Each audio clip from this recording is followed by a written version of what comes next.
2003 में मैंने शादी किया है। शादी के बाद 3 साल के बाद 2006 में मेरा डिवोर्स भी हो गया है, बच्चा अबॉर्ट भी हो गया है और HIV स्टेटस भी पता चल गया। ये तीनों मेरा साथ एक साथ हुआ है। एक जीवन हमारी प्रेरणा को लेकर के या पर्सनल लेवल पे क्या ऐसी एक होप है या फिर आप ड्रीम कह सकते हो आपका कि आप अपने जीवन में अभी ये एग्जीक्यूट कम से कम इतना कुछ करना चाहती हूँ? बहुत रिक्वेस्ट किया उनसे कि प्लीज डाइवोर्स मत करो मुझे, मैं कहाँ जाऊँ, कि ये सब मैंने बात किया था।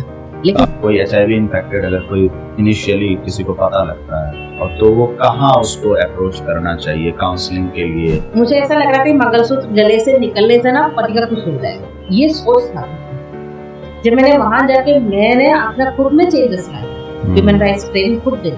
मुझे भी अवेयर किया था, जैसा मैंने बोल दिया था कि इस बीमारी से जो आप लड़ रहे हैं, तो आपने कहा था कि no this is not a disease. First of all आप ये क्लियर कर देना चाहती हैं, तो ये लैक ऑफ अवेयरनेस। फिर मैंने सोचा कि नहीं, अब तो आगे जीना ही नहीं है। डाइवोर्स होने से पहले मैंने ये सोच के निकला था एक्चुअली, दिसंबर से पहले, जो डिवोर्स होने से पहले मैं सुसाइड ये सोच के, लेकिन मैंने ये सोचा था कहीं दूर जाके सुसाइड करूं ताकि मेरा बॉडी भी किसी को ना मिले।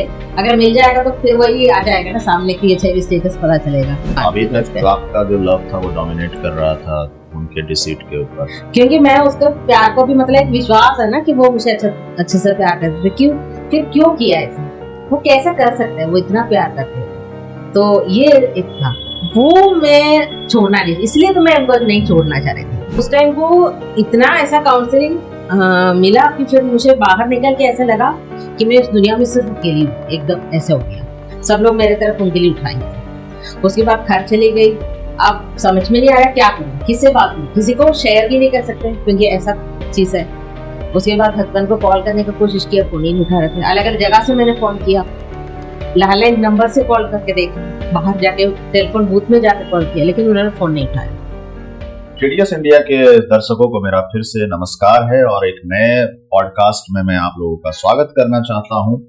और आज हम जिस शख्सियत से मिलने जा रहे हैं, जिस शख्सियत से हमारी बातचीत होगी, अभी कुछ दिनों पहले हमारे साथी विक्रम कहीं पे एक स्टोरी कवर करने गए थे और उनसे उनकी मुलाकात हुई थी। और जब उनकी बातें विक्रम ने हमारे से साझा की, पूरी टीम से उनकी बातें रखी, तो हमें लगा कि एक ऐसी प्रेरणादायी महिला है जिनको अपने पॉडकास्ट में बुला करके उनसे कुछ बातचीत करनी चाहिए।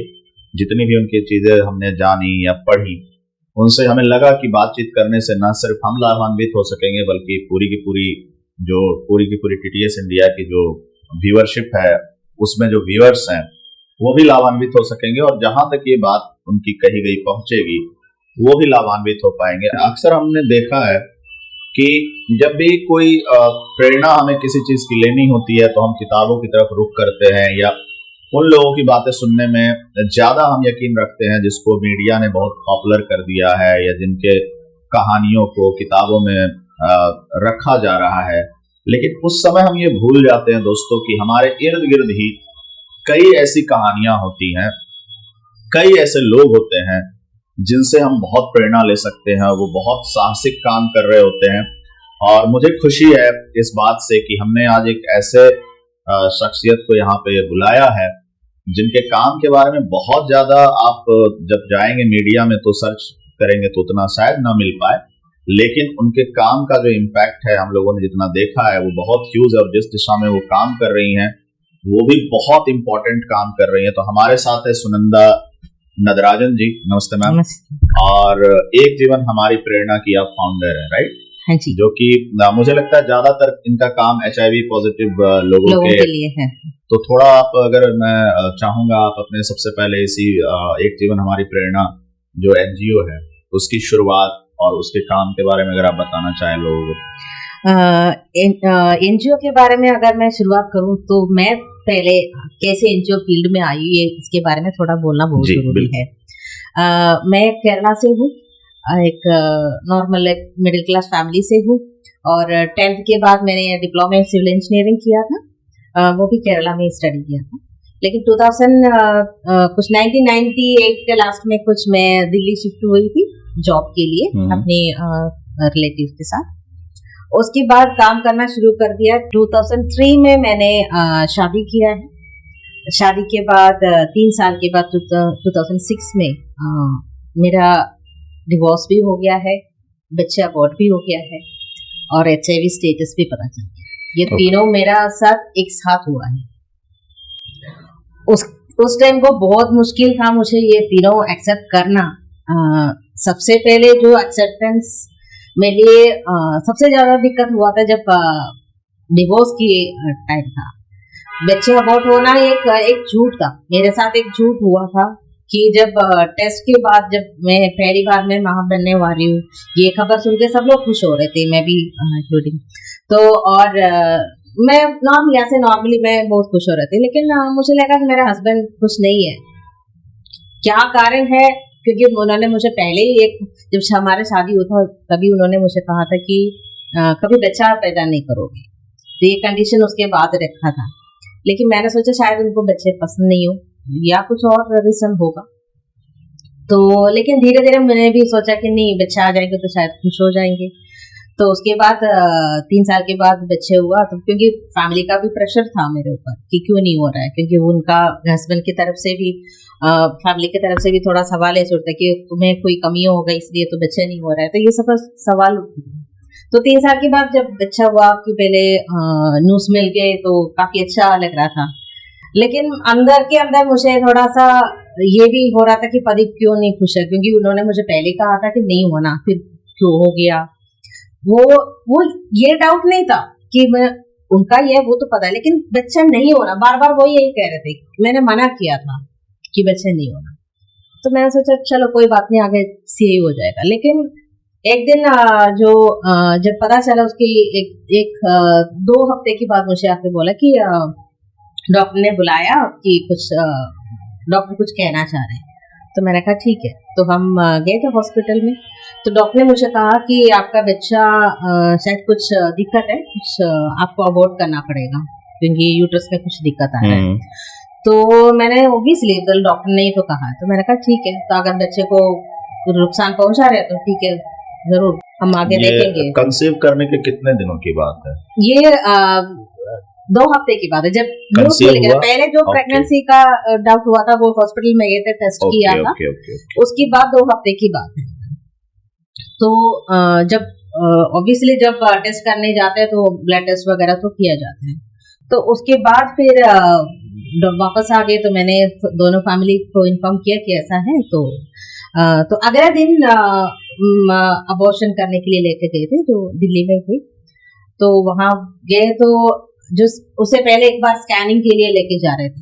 तो स्कैनिंग का टाइम में जो स्कैन कर रहे थे वो डॉक्टर जिससे मेरा जो डॉक्टर मुझसे कंसल्ट किया था उनसे बात हो रहे थे कि मतलब हाँ कोई दिक्कत नहीं है, फिर स्टोमक में कोई इशू नहीं है, हम कर सकते हैं। तो मैंने ये सुना कि अगर दिक्कत नहीं है तो क्यों अबॉर्ट करवा रहे हो। तो डॉक्टर ने मुझे कहा कुछ दिक्कत है, और ये स्कैनिंग करने में वो कह रहे कि बिल्कुल ओके है, कोई दिक्कत नहीं है। तो अब क्या, फिर भी उसी टाइम को मैंने सोचा कि पति ने बोला तो वो सही होगा। उसके बाद फिर अबॉर्शन किया, उसका वापस आ गए। अबॉर्शन करके उसी दिन रात को वापस घर पे आए। आके मुझे हस्बैंड ने बोला कि अगला दिन हम केरला जा रहे हैं। तो मैंने पूछा अभी तो करके आए, तो कल कैसे मैं ट्रैवल करूँ इतना दूर। तो उन्होंने कहा नहीं, कोई अबॉर्शन तो किया है, थोड़ा सर्जरी किया है, मतलब ऐसे ही तो निकाला है, इसमें कौन सी मतलब इतनी दिक्कत होती है कि चलो सुबह सुबह चलना है। तो रात को आ गए और मुझे कहा अभी ना सारे पैक कर लो। तो मैंने पूछा कि अभी मेरे कंडीशन मतलब मुझे नहीं लग रहा है कि मैं अभी कुछ कर पाऊंगी, 2 दिन रुको उसके बाद चलते हैं। नहीं, कल ही सुबह जाना है। तो मैंने तुरंत सारे सामान पैक कर लिया। तो मुझे कहा जितना भी ड्रेस है सब पैक कर लो, मुझे कहा। तो मैंने कहा कि इतना अभी कुछ दिन के लिए जा रहे हो ना, तो मैं क्यों सारे सामान पैक करूँ। तो उन्होंने कहा नहीं, हो सकता है 2-3 महीने तुम रुक जाओ, थोड़ा हेल्थ वगैरह थोड़ा ओके होने दो, उसके बाद वापस आ जाते हैं। तो मैंने भी हाँ कह दिया, सारे पैक कर लिया। नेक्स्ट डे मॉर्निंग मुझे छोड़ने के लिए खुद ही आए थे। हम सुबह का फ्लाइट ले लिया, घर पे गए, घर पे इन्फॉर्म किया था, मम्मी पापा आए थे लेने के लिए। तो ट्रैवल कुछ इस एरिया में है, तो मैंने कहा जो ट्रैवल कर रहे हैं तो थोड़ा मुझे अजीब सा लग रहा है, कुछ हो ना जाए, बोला कुछ नहीं होगा। तो घर पे छोड़ के तुरंत वो वापस आ गए, उसी दिन वापस आ गए, मेरे साथ रुके नहीं है ना मम्मी पापा से कुछ कहा। तो मुझे कहा अब ना तुम अभी रुक जाओ, तुम थोड़ा हेल्थ ओके कर दो, अच्छे से खाना खा लो, अभी तो अबॉर्शन हुआ है, तो उसके बाद फिर वापस चलते हैं। मैंने कहा ठीक है। तो ये तो मैंने सुना था। उसके बाद फिर उसी टाइम मुझे याद आया जो अबॉर्शन किया था उसका कोई पेपर वगैरह, तो सब फाइलें लेना मैं भूल गई। तो मैंने कहा देखो 2-3 महीने के बाद एक बार मैं डॉक्टर से एक बार कंसल्ट करो, कुछ दिक्कत तो ना हो। तो मैंने कहा नहीं मैं ना घर पे भूल आई, वो पेपर मेरे पास नहीं। मैंने कहा कोई बात नहीं, आप वापस जाके मुझे फोटोकॉपी कर ये स्कैन करके भेज देना। उन्होंने कहा ठीक है। उसके बाद फिर वो चले गए।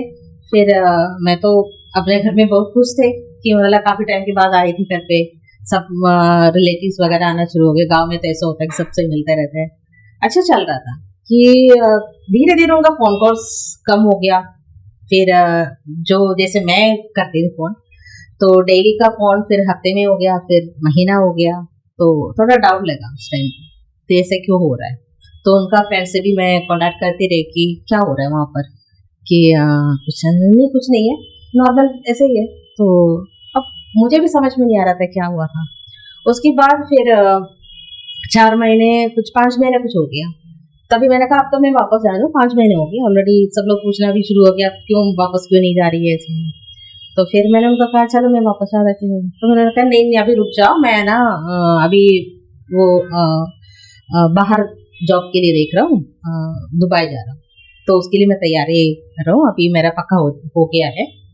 तो मैंने कहा तो अभी तुम घर पे रह जाओ, तो बाद में फिर 6-7 महीने के बाद फिर मैं आऊँगा लेने के लिए। तो मैंने कहा फिर घर पे तो सारे सामान भी तो पड़ा है। नहीं जितना जो तुम्हें चाहिए मैं वापस वहाँ पर आके दे देता हूँ। फिर उसके बाद फिर मैं जाके वहाँ पर पूरा सेटल करके फिर वापस आ गया। तो मैंने भी ये विश्वास किया। उसके बाद आ गया वो एक बार मिलने के लिए, सामान वगैरह जितना भी था वो छोड़ने के लिए आए थे। उस टाइम को जो जा रहे थे उस टाइम को मेरे पास रुके नहीं थे। एक दिन आए, दोपहर के टाइम में आए और शाम को वापस चले गए। जाने से पहले मेरा मम्मी को बोल दिया कि ऐसे मुझे HIV है, इसलिए मैं छोड़ रहा हूँ। अच्छा, आपके हस्बैंड ने मम्मी को बोल दिया कि ओके। तो ये भी बोल दिया कि इसलिए आपको छोड़ रहे करके आपकी मम्मी को बोल दिया। अब मम्मी, मुझे तो उसके बारे में नहीं पता, मम्मी भी मतलब कैसे बताऊं उस टाइम। फिर 2 दिन हो गया, उसके बाद फिर मम्मी ने मुझे कहा कि ऐसा है। मम्मी पापा को भी बोल दिया, तो फिर ऐसा है। तो मुझे उस टाइम को समझ में नहीं आ रहा था। मुझे HIV करके सुना है, लेकिन HIV से ज्यादा मुझे उस टाइम को ये शौक लगा बड़ी चोट है, ये सबसे ज्यादा शौक लग गया था मुझे उस टाइम पर। फिर मैं क्या करूं, फिर फोन करना शुरू कर दिया मैंने, लेकिन फोन ही नहीं उठा रहे थे। उसके बाद मेरा फोन ही उठाना बंद कर दिया मैंने। फिर मम्मी ने कहा कि एक बार हॉस्पिटल जाते हैं कि कहीं पर, लेकिन यहाँ पर आसपास तो नहीं जा सकते। फिर कुछ नहीं जाते हैं, वहां पर कोई हॉस्पिटल है, वहां पर पता कर लेते कैसे। तो फिर हम एक प्राइवेट हॉस्पिटल में गए डॉक्टर से मिलने के लिए। वहां जाके डॉक्टर ने बोला कि एक बार जाके टेस्ट करो, क्योंकि मेरे पास कोई प्रूफ नहीं है। तो आपने खुद ये डिसीजन लिया कि मुझे एक बार जाना चाहिए, जाके टेस्ट करो। ओके। फिर क्योंकि मुझे विश्वास नहीं हो रहा था कि ये सब। फिर मैं गई, हम मम्मी पापा हम तीनों गए थे टेस्ट करके। अगले दिन फिर गए रिपोर्ट लेने के लिए। रिपोर्ट के साथ हम हॉस्पिटल में गए, जो प्राइवेट क्लिनिक उनके घर पे मिले थे उसे। तो वो डॉक्टर ने मुझे, हम तीनों बैठे थे, मम्मी पापा हम तीनों बैठे थे, तो डॉक्टर ने ऐसा काउंसलिंग दिया कि बस मैं आगे जीना ही नहीं। अच्छा, बहुत ऐसे किया कि मम्मी पापा को बोला कि इनको मैं एक अलग घर दे दूं, इनके साथ रहना नहीं, इनके साथ खाना नहीं खाना, अभी क्या आपके साथ लेते। मम्मी ने कहा ये टेस्ट के पहले ही या टेस्ट के रिपोर्ट लेके हम दोबारा गए थे डॉक्टर के पास। हाँ, तभी उन्होंने कहा, जब सर तो देख लिया उन्होंने, तभी उन्होंने कहा ऐसे। तो जैसे मुझे है वैसे मम्मी पापा का भी उतना ही जानकारी है, क्योंकि मैं भी तो ज्यादा जैसे सुनते हैं कि हाँ चाहिए, लेकिन हम ऐसा सोचते हैं कि हमारे लिए नहीं है, वो तो हमारा इस तरफ तो आएंगे भी नहीं है, तो ये सोचता। तो उस टाइम वो इतना ऐसा काउंसलिंग मिला कि फिर मुझे बाहर निकल के ऐसा लगा कि मैं इस दुनिया में सिर्फ अकेली हूँ। एकदम ऐसे हो गया, सब लोग मेरे तरफ उंगली उठाएंगे। उसके बाद घर चली गई, अब समझ में नहीं आ रहा क्या करूं, किससे बात करूं, किसी को शेयर भी नहीं कर सकते क्योंकि ऐसा चीज है। उसके बाद हस्बैंड को कॉल करने की कोशिश किया, फोन ही नहीं उठा रहे थे। अलग अलग जगह से मैंने फोन किया, लैंडलाइन नंबर से कॉल करके देखा, बाहर जाके टेलीफोन बूथ में जाके कॉल किया, लेकिन उन्होंने फोन नहीं उठाया। फिर मैंने सोचा कि चलो अब तो उसके पीछे पड़ के कोई फायदा नहीं है, अब आगे क्या करूं। अब ये भी समझ में नहीं आ रहा क्या करूं, घर पे बैठ के ना रो सकते ना हंस सकते, मतलब ऐसा हालत होगी क्योंकि लोग आते रहते हैं, गाँव है कि सब लोग आएंगे। उस टाइम तो आपके जो हस्बैंड थे उन्होंने आपका फोन रिसीव करना बंद कर दिया, कांटेक्ट बिल्कुल शट डाउन हो गया, कुछ भी कोई जैसे आपने बताया कि ये काफी मतलब निगेटिव काउंसलिंग किया डॉक्टर ने टेस्ट के रिजल्ट के बाद, और मम्मी पापा आपके साथ थे, तो मम्मी पापा का कैसा रवैया रहा जब निगेटिव काउंसलिंग के बाद आपके साथ, या उनके ऊपर उनका क्या इम्पैक्ट था उस न्यूज का? तब तक मम्मी मेरे साथ सोते थे, तो हम फिर मम्मी ने फिर अलग हो गया, हाँ। लेकिन खाने पीने का ऐसा कोई वो नहीं किया है उन्होंने। देखो हम उनके लिए गलत नहीं बोल सकते क्योंकि उनको भी एक डॉक्टर ने कहा, एक डॉक्टर जो कहते हैं वही हमारे लिए तो सच है, तो वो डॉक्टर ने कहा तो वो भी वही सुनेंगे। तो उसके बाद फिर मेरे घर में नॉर्मली ऐसे ही चल रहे थे, सिर्फ हम मम्मी के साथ लेटना सिर्फ वही, बाकी सब कुछ वैसे की वैसे रहा। तो घर में आप मम्मी पापा और भी कोई भी नहीं। वैसे आपके सिबलिंग्स? हाँ, मेरे जो सिस्टर है वो दोनों सिस्टर का शादी हो गई, वो अलग। तो आप तीनों बहनें हैं? हाँ जी, हम 3 बहनें और एक भाई है। भाई उस टाइम को पढ़ाई के लिए जा रहे थे, पढ़ाई खत्म हो गया था उनका, तो वो जॉब के लिए जा रहे थे। तो मेरे लिए तो वो वहाँ पर हम तीनों ही थे, इसलिए ज्यादा दिक्कत नहीं हुआ है। लेकिन उसके बाद ये सवाल आया कि मैं घर पे कैसे आगे करूँ, घर में कैसे रहूं, क्योंकि सारे रिलेटिव्स पूछेंगे कि कहाँ ये क्यों नहीं जा रही है, क्योंकि किसी को हम बता नहीं सकते। अगर देखो अभी कुछ टाइम पहले तुम हस्बैंड आए थे कि तुरंत किसी को अगर मैं बोलूं कि हाँ डाइवोर्स हो रहा है या अलग हो रहा है, क्यों एकदम अचानक, वो सोचेंगे ना कि अगर इसने कुछ किया। तो अभी भी डाइवोर्स का मैटर जो था वो ज्यादा हैवी हो रहा था, ज्यादा इम्पैक्ट डाल रहा था रेदर देन की HIV के। मुझे उस टाइम को HIV कुछ भी नहीं था मेरे लिए, क्योंकि वो इतना शौक नहीं लगा। लेकिन मुझे मैं अपने पति को का जो प्यार है, जो विश्वास है, वो बहुत स्ट्रॉन्ग था। तो मैं तो बिलीव ही नहीं कर रही थी, वो ऐसा नहीं करेगी। तो ये मेरे लिए बहुत दिक्कत था उस टाइम। तो उस टाइम को फिर मम्मी पापा ने मुझसे कहा आप क्या करो, अब आगे हम कैसे किसी को क्या कहेंगे, ये तो गाँव में तो यही होता है।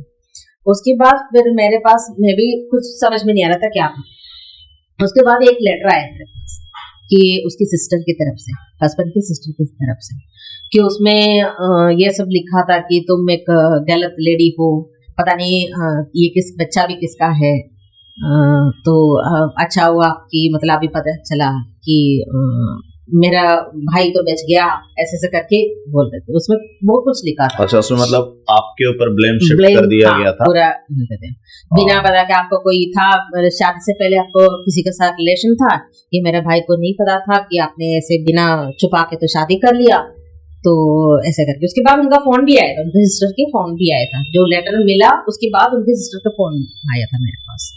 तो मैंने कहा देखो, मेरे शादी से पहले जो रिलेशन था, मैं उसके बारे में हस्बैंड को क्लियरली कहा था, क्योंकि उसकी वजह से, वो कारण की वजह से हम मिले थे, तो फिर उसमें कोई छुपाने वाली बात नहीं था। तो मैंने कहा देखो, HIV हो या नहीं हो, कोई भी उस टाइम पे जाके, कोई शादी से पहले कोई जाके टेस्ट तो नहीं करेंगे, तब तक टेस्ट नहीं करेंगे ना, उनका कुछ खासा ना हुआ। तो वो कोई, मुझे कैसे पता था कि मुझे HIV है करके, अगर शादी किया उस टाइम को था तो मुझे कैसे पता होगा। तो उन्होंने कहा नहीं, तुम्हें तो पता होगा, तुमने ऐसे छुपा कर शादी की थी। मैंने कहा ठीक है।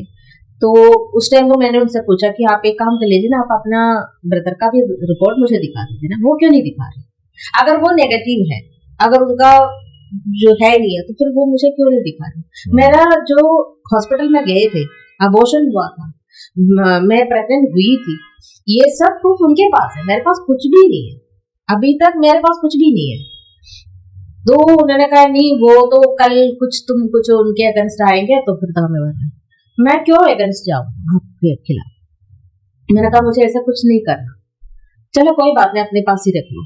अब मैंने इतने ही पढ़ने के बाद भी मैंने बहुत रिक्वेस्ट किया उनसे कि प्लीज डाइवोर्स मत करो मुझे, मैं कहाँ जाऊँ, कि ये सब मैंने बात किया था।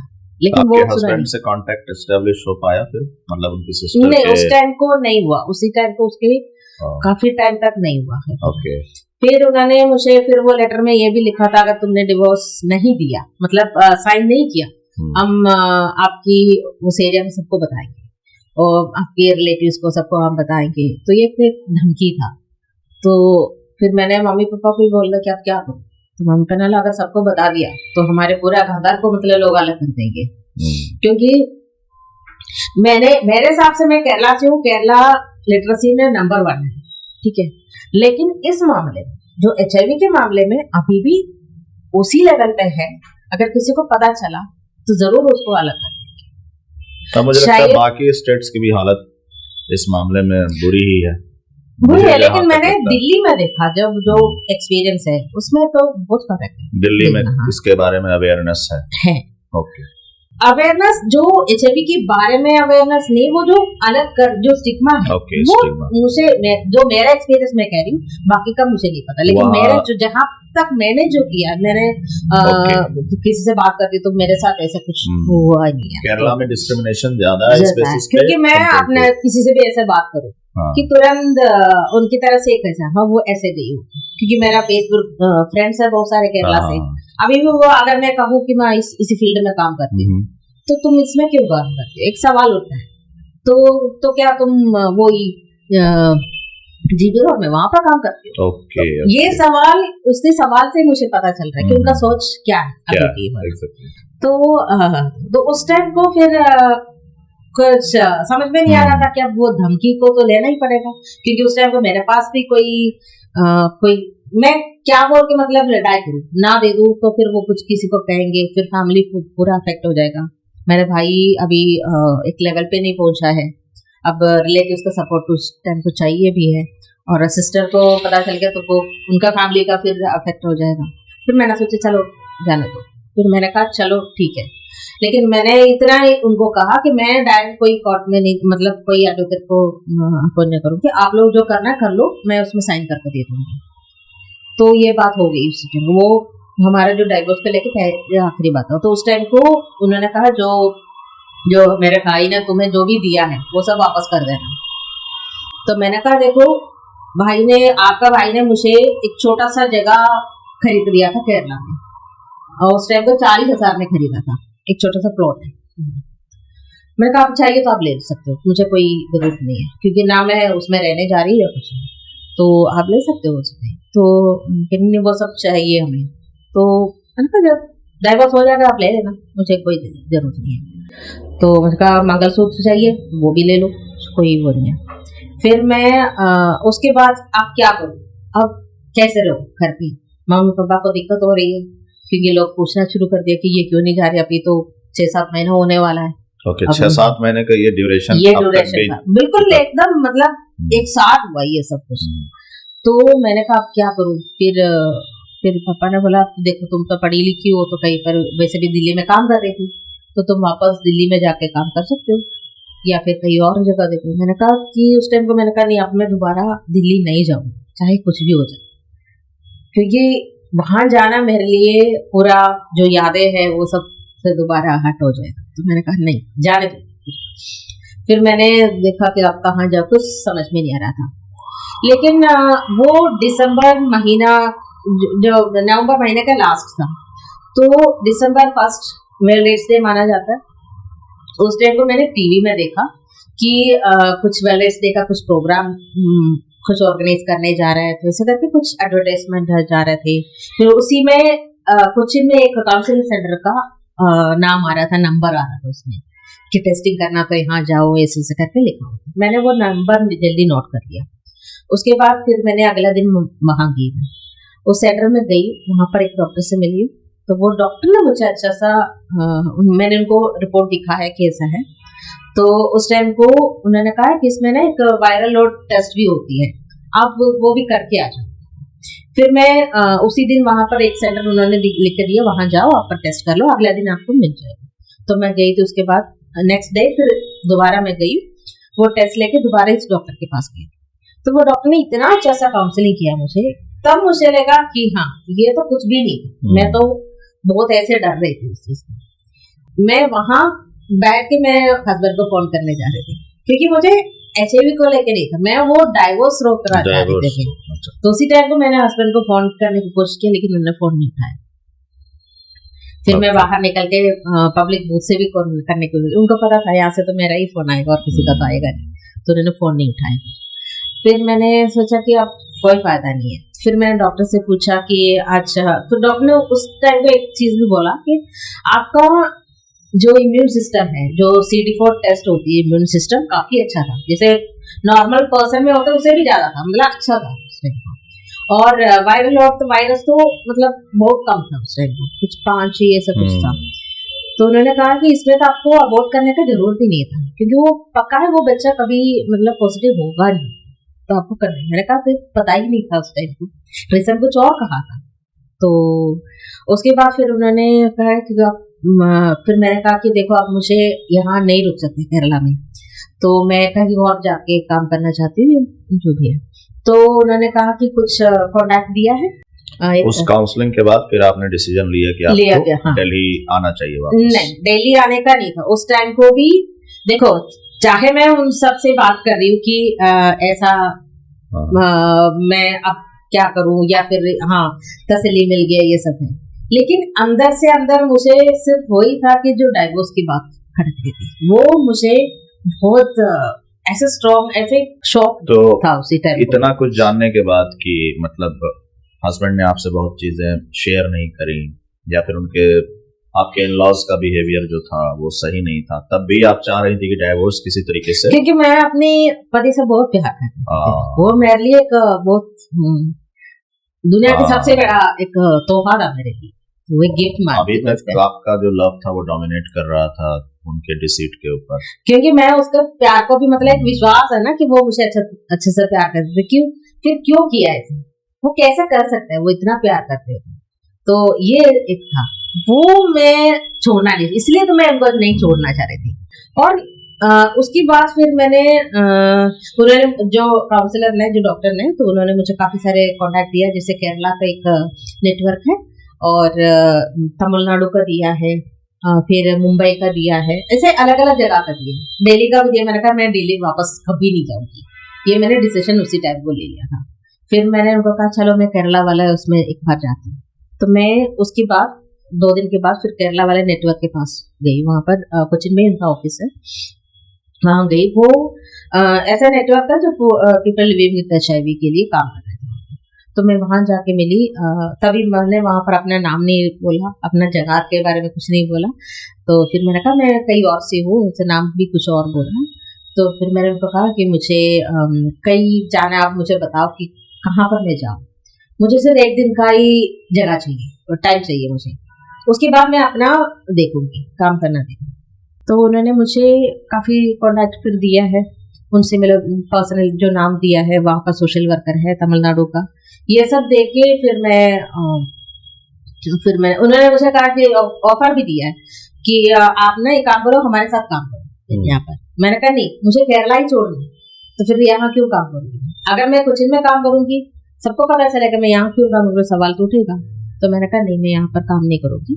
फिर उन्होंने कहा अगर आप ना उस डॉक्टर के अगेंस्ट केस करना चाहे तो कर सकते हैं। डॉक्टर के ऊपर? हाँ, जिसने नहीं, यहाँ जो केरला में जो उन्होंने जो कोचिन में काउंसलिंग दिया था, तो क्योंकि वो लोग भी जानते थे उस डॉक्टर को, क्योंकि काफी अच्छा फेमस डॉक्टर था जो हॉस्पिटल का, तो लेडी डॉक्टर थे। तो वो उन्होंने कहा आप उसके अगेंस्ट बोल सकते हैं, हम खड़े हैं। तो मैंने कहा नहीं, मैं तो अपना इस चीज को छुपाने जा रही, तो वो तो सामने आ जाएगा। मैंने कहा नहीं, मुझे कोई केस नहीं लड़ना।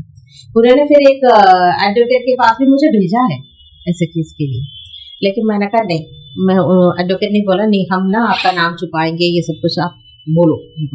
मैंने कहा नहीं, अभी मुझे कुछ नहीं करना, मुझे कहीं जाना है दूर। फिर उन्होंने मुझे तमिलनाडु का नंबर दिया है। फिर मैं वापस अपने घर में आ गई। पेरेंट्स को कहा कि मैं तमिलनाडु जा रही हूँ, और गांव में कोई पूछा तो बोल देना अपने पति के पास चले गए, ये बोल देना। फिर मैं वहां कॉल किया तमिलनाडु में, पॉजिटिव विमेन नेटवर्क, जो एनजीओ है नेशनल वाइज, वो लेडीज के लिए काम करते हैं, लेडीज एंड बच्चों के लिए, पॉजिटिव विमेन नेटवर्क। ये सिर्फ लेडीज और बच्चों के लिए है जो इन्फेक्टेड एंड अफेक्टेड के लिए। तो वहां पर मैंने कॉल किया है, जो नंबर दिया था वहां पर एक सोशल वर्कर थी, जूली राम है वो सोशल वर्कर, उनको मैंने कॉल किया और मैंने सिर्फ इतना कहा कि मुझे एक दिन का, एक रात रुकने का जगह चाहिए। तो मैंने और कुछ नहीं बोला, मैंने कहा ऐसा मैं केरला से हूँ, मैं बहुत मुश्किल में हूँ, तो मुझे ऐसा एक दिन का, एक रात का जगह चाहिए। तो उन्होंने कहा आप टिकट ले लो और आ जाओ। फिर मैंने टिकट ले लिया ट्रेन का। पापा ने बोला कि मैं साथ आ जाऊँ, तो मैंने कहा नहीं, आप लोग रहने दो, मैं खुद ही चली जाती हूँ। फिर मैं अगला ट्रेन ले लिया, सारे सामान पैक कर लिया। उस टाइम जब मैं उस टाइम को गई थी, मैंने ये फाइनल किया था, मैं अब आगे जीऊंगी। ये ईयर कौन सा था? ये 2006 में ही, 2006 मतलब दिसंबर खत्म हो रहा था। फिर मैंने सोचा कि नहीं, अब तो आगे जीना ही नहीं है। डाइवोर्स होने से पहले मैंने ये सोच के निकला था एक्चुअली, दिसंबर से पहले, जो डिवोर्स होने से पहले मैं सुसाइड ये सोच के, लेकिन मैंने ये सोचा था कहीं दूर जाके सुसाइड करूं ताकि मेरा बॉडी भी किसी को ना मिले। अगर मिल जाएगा तो फिर वही आ जाएगा ना सामने की HIV स्टेटस पता चलेगा। तो इसलिए मैंने सोचा कि एकदम ऐसे इतना दूर जाओ कि किसी को पता ना चले ऐसे। तो मैं वहां से निकली थी। मैं तमिलनाडु पहुंच के, तो स्टेशन में उनका ऑफिस से कोई आए थे मुझे लेने के लिए, तो वो मेरे साथ मुझे लेके गए अपना। तो उस नेटवर्क में उनका एक जगह भी, एक घर भी उन्होंने लिया था, जो ऐसा लेडीज आता है ना, तो उनके लिए रहने के लिए था। तो वहां पर ऑलरेडी एक लेडी रहती थी, मुझे वहां लेके गए। मैं वहां जाके बैठ के, उन पास में तो उनका ऑफिस भी था, तो मुझे वहां लेके गए, ऑफिस में लेके गए। लेकिन मुझे अच्छा नहीं लगा ऑफिस में जाके। मुझे ऐसा लगा कि सारे लोग मुझे ऐसे देखेंगे कि मैं HIV हूँ, इसलिए मैं यहाँ पर आई हूँ, क्योंकि सबको पता है, क्योंकि वो पॉजिटिव नेटवर्क HIV लोगों के लिए काम कर रहे हैं। तो फिर उन्होंने कहा, मुझे कहा देखो यहाँ पर काम करो, अच्छा लगेगा, सबके साथ बैठ के काम करोगे तो अच्छा लगेगा, तुम काफी कुछ भूल जाएंगी। तो मैंने कहा नहीं, मैं तो सोचूंगी, ऐसा करके मैंने बोला। तो फिर मैंने कहा नहीं, देखो मैं अपना फील्ड का ही देखूंगी, जो इंजीनियरिंग फील्ड में देखूंगी। 2-3 जगह इंटरव्यू के लिए गई, जॉब भी मिला था, लेकिन मैं गई नहीं। अगले दिन मैंने बोल के नहीं, मैं नहीं आ रही करके कैंसिल कर दिया। उसके बाद फिर मैंने सोचा कि मैंने कहीं जा रही फिर, लेकिन जो नेटवर्क जहां पर मैं गई थी वहां पर वो लोग इतना अच्छा सपोर्ट मुझे दिया है कि वहां पर काफी सारे लेडीज आते थे और उनका स्टाफ, सोशल वर्कर्स तो बहुत सारे थे, लेकिन इतना मुझे कभी ऐसा फील नहीं हुआ कि मैं पहली बार उनसे मिल रही हूँ। लैंग्वेज थोड़ा दिक्कत था, लेकिन थोड़ा तमिल मलयालम से थोड़ा रिलेटिव है, तो इसलिए मुझे दिक्कत नहीं हुआ। लेकिन लोगों ने कभी मुझे ऐसा मौका नहीं दिया कि इसके बारे में सोचने के लिए। हमेशा बिजी रखा कि बातों में, जैसे खाने लंच में भी मैं बोलते नहीं, मैं घर पे बैठी हूँ, मैं नहीं आ रही। तो फिर भी सुबह मुझे लेके जाते थे साथ में, वहां बैठ के खाना खाना, सबके साथ बैठना, लोगों से मिलना, ये सब करते रहे। मैंने तब तक वो उनको, फिर उसके बाद फिर मुझे जॉब के लिए कुछ नहीं बोला, आप बस आते रहे। उसके साथ फिर वो हाँ, केरला जाने से पहले मैं और पापा गए थे कोर्ट में। मैं कोर्ट में नहीं, जो एडवोकेट के पास गए थे, जो साइन करके आई थी, जो म्यूचुअल वाला डाइवोर्स फाइनल हो चुका था। नहीं, साइन करके, जो म्यूचुअल के लिए साइन करके आए थे उन्होंने, हस्बैंड का तरफ से मतलब एडवोकेट सब कुछ अरेंज कर दिया था, मुझे सिर्फ जाके साइन करके आना था। फिर म्यूचुअल था तो वो 6 महीने के अंदर तो ऑटोमेटिक जो हो जाता, कोई इश्यू नहीं था दोनों। तो वो प्रॉपर्टी आपने उन्होंने ले ली जो आपको? नहीं लिया, फिर वो उन्होंने आपके पास रहने दिया? नहीं, फिर वो मैं ज्वाइन करने की बात मतलब उन्होंने आपके पास रहने दी वो? हाँ, लेकिन ये जब मैं साइन करके गई थी, वो तो एक एप्लीकेशन गया हुआ था, कोर्ट के लिए गया है। उसके बाद मैं चली गई थी। उसके बाद फिर इसके बीच में फिर 2-3 महीने के बाद ही फिर वो डाइवोर्स का टाइम आ गया था। Okay. उस टाइम में जाना, तो मैंने कहा था कि मैं मम्मी को बोल के आई थी, मैं उस टाइम पर आ जाऊंगी, आके फिर कोर्ट में प्रेजेंट करके साइन करके वापस आ जाऊंगी, यही था मेरा। फिर वहां से फिर मैंने सोचा नहीं, फिर भी मेरा मन में उस टाइम को मुझे पता नहीं, चेन्नई, वो वहां पर चेन्नई में कितने मंदिर थे, हर मंदिर में जा रही थी सुबह। ऐसे वर्शिप मैंने किया है कि कोई शायद किसी ने भी इतना नहीं किया हो कि मतलब वो डाइवोर्स ना हो। तो उसके बीच में मैं हस्बैंड को फोन भी कर रही थी, लेकिन नहीं उठाया, तो अलग नंबर से करके कोशिश किया है लेकिन नहीं उठाया। एक बार लग गया था लेकिन बात करने में थोड़ा डर होता है, फिर मैंने फोन काट दिया ऐसे। तो ये भी साथ में करते रहे। फिर एडवोकेट का फोन आया कि मतलब ऐसे उसको पता नहीं क्यों ऐसे खींचते जा रहे हैं। नॉर्मली जो म्यूचुअल डिवोर्स में जल्दी हो जाती है, आपका पता नहीं केस। मुझे ऐसा लग रहा कि उन्होंने मुझे कहा कि मुझे ऐसा लग रहा है कि आप नहीं चाहते। मैंने कहा अब देखो, मैं चाहती हूँ नहीं चाहती उससे कोई मतलब नहीं। उन्होंने कहा आपका ना हस्बैंड का फोन आया था, बार बार मेरे पास आया था, इतना लेट क्यों हो रहा है। तो मुझे ये सुनकर ना अजीब सा लगा कि उन्होंने क्या जल्दबाजी कर रहे हो, क्यों मतलब डाइवोर्स चाहते हो ऐसे। फिर उसके ये सब सोच के फिर वो बहुत टेंशन हो रही थी। कभी मन में कि वो मुझे प्यार ही नहीं करते थे, वो एक्सेप्ट करना मेरे लिए मुश्किल था कि मैं ऐसे इंसान के साथ रहती थी कि जो मुझे बिल्कुल भी प्यार नहीं करते थे, या क्या था कुछ समझ में नहीं आ रहा था। फिर धीरे धीरे टाइम ऐसे 1-2 महीना लग गया। फिर साथ में उस नेटवर्क में एक प्रोजेक्ट आया था। वो प्रोजेक्ट दिल्ली या राजस्थान के लिए था। तो उन्होंने मुझे कहा, क्योंकि दिल्ली या राजस्थान के लिए हिंदी तो जरूरी था, तो उन्होंने मुझे कहा कि आप ये प्रोजेक्ट देखो। मैंने कहा नहीं, मैं तो दिल्ली नहीं जाऊंगी चाहे कुछ भी हो जाए। तो बोला बिना दिल्ली का आप राजस्थान कैसे पहुंचो। मैंने कहा मुझे नहीं पता, मैं नहीं जा रही। तो उन्होंने कहा चलो अभी रहने दो। वो प्रोजेक्ट का किसी ने भी लिया नहीं, मतलब रखा हुआ था। जैसा 2006 की कहानी चल रही है। 2006 दिसंबर खत्म हो गया, मतलब 2007 स्टार्ट हो गया।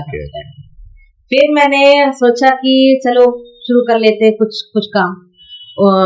उन लोगों ने भी मुझे सूरत भेजा ट्रेनिंग देने के लिए लेडीजों की।